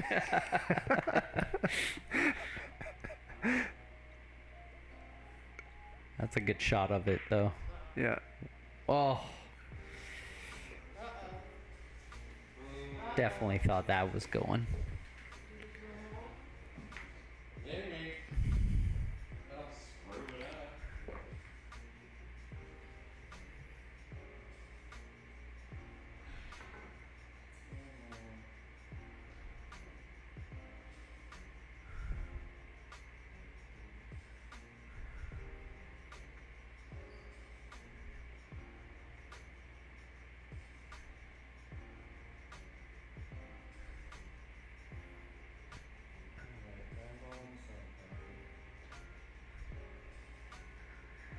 So he's comboing this 9-ball.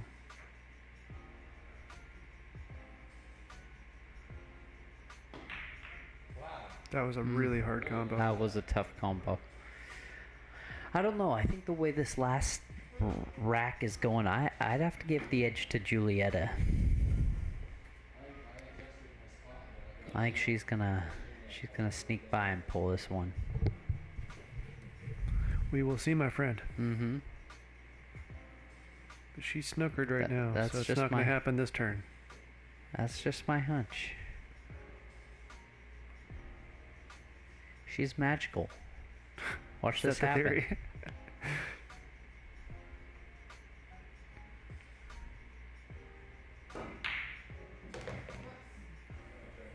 She's magically good at scratching. Yep. Pretty Ooh, much. that 9 got bumped into prime position, so we've got the 5, 6, and then game over.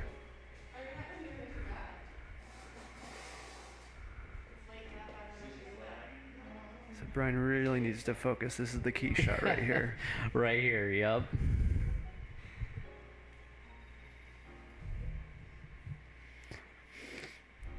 It looks like he's gonna try to put a little draw on it.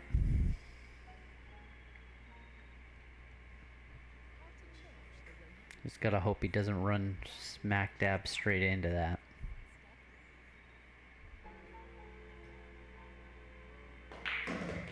He's okay. He's going to have a lot of distance once he gets shape, but he just needs to get on the other side of the 8-ball.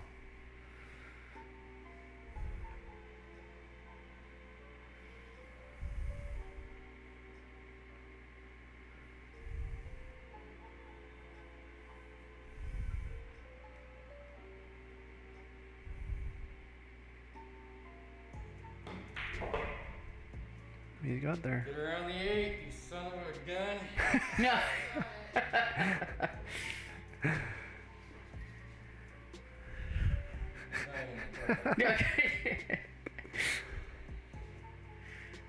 He just needs to be observant of the cue ball here and make sure that doesn't float into the opposite corner. That is true. That happens more times than it should. Yep, absolutely it does. It's the It's last that thing you're thinking natural about. gravity just pulling it in there.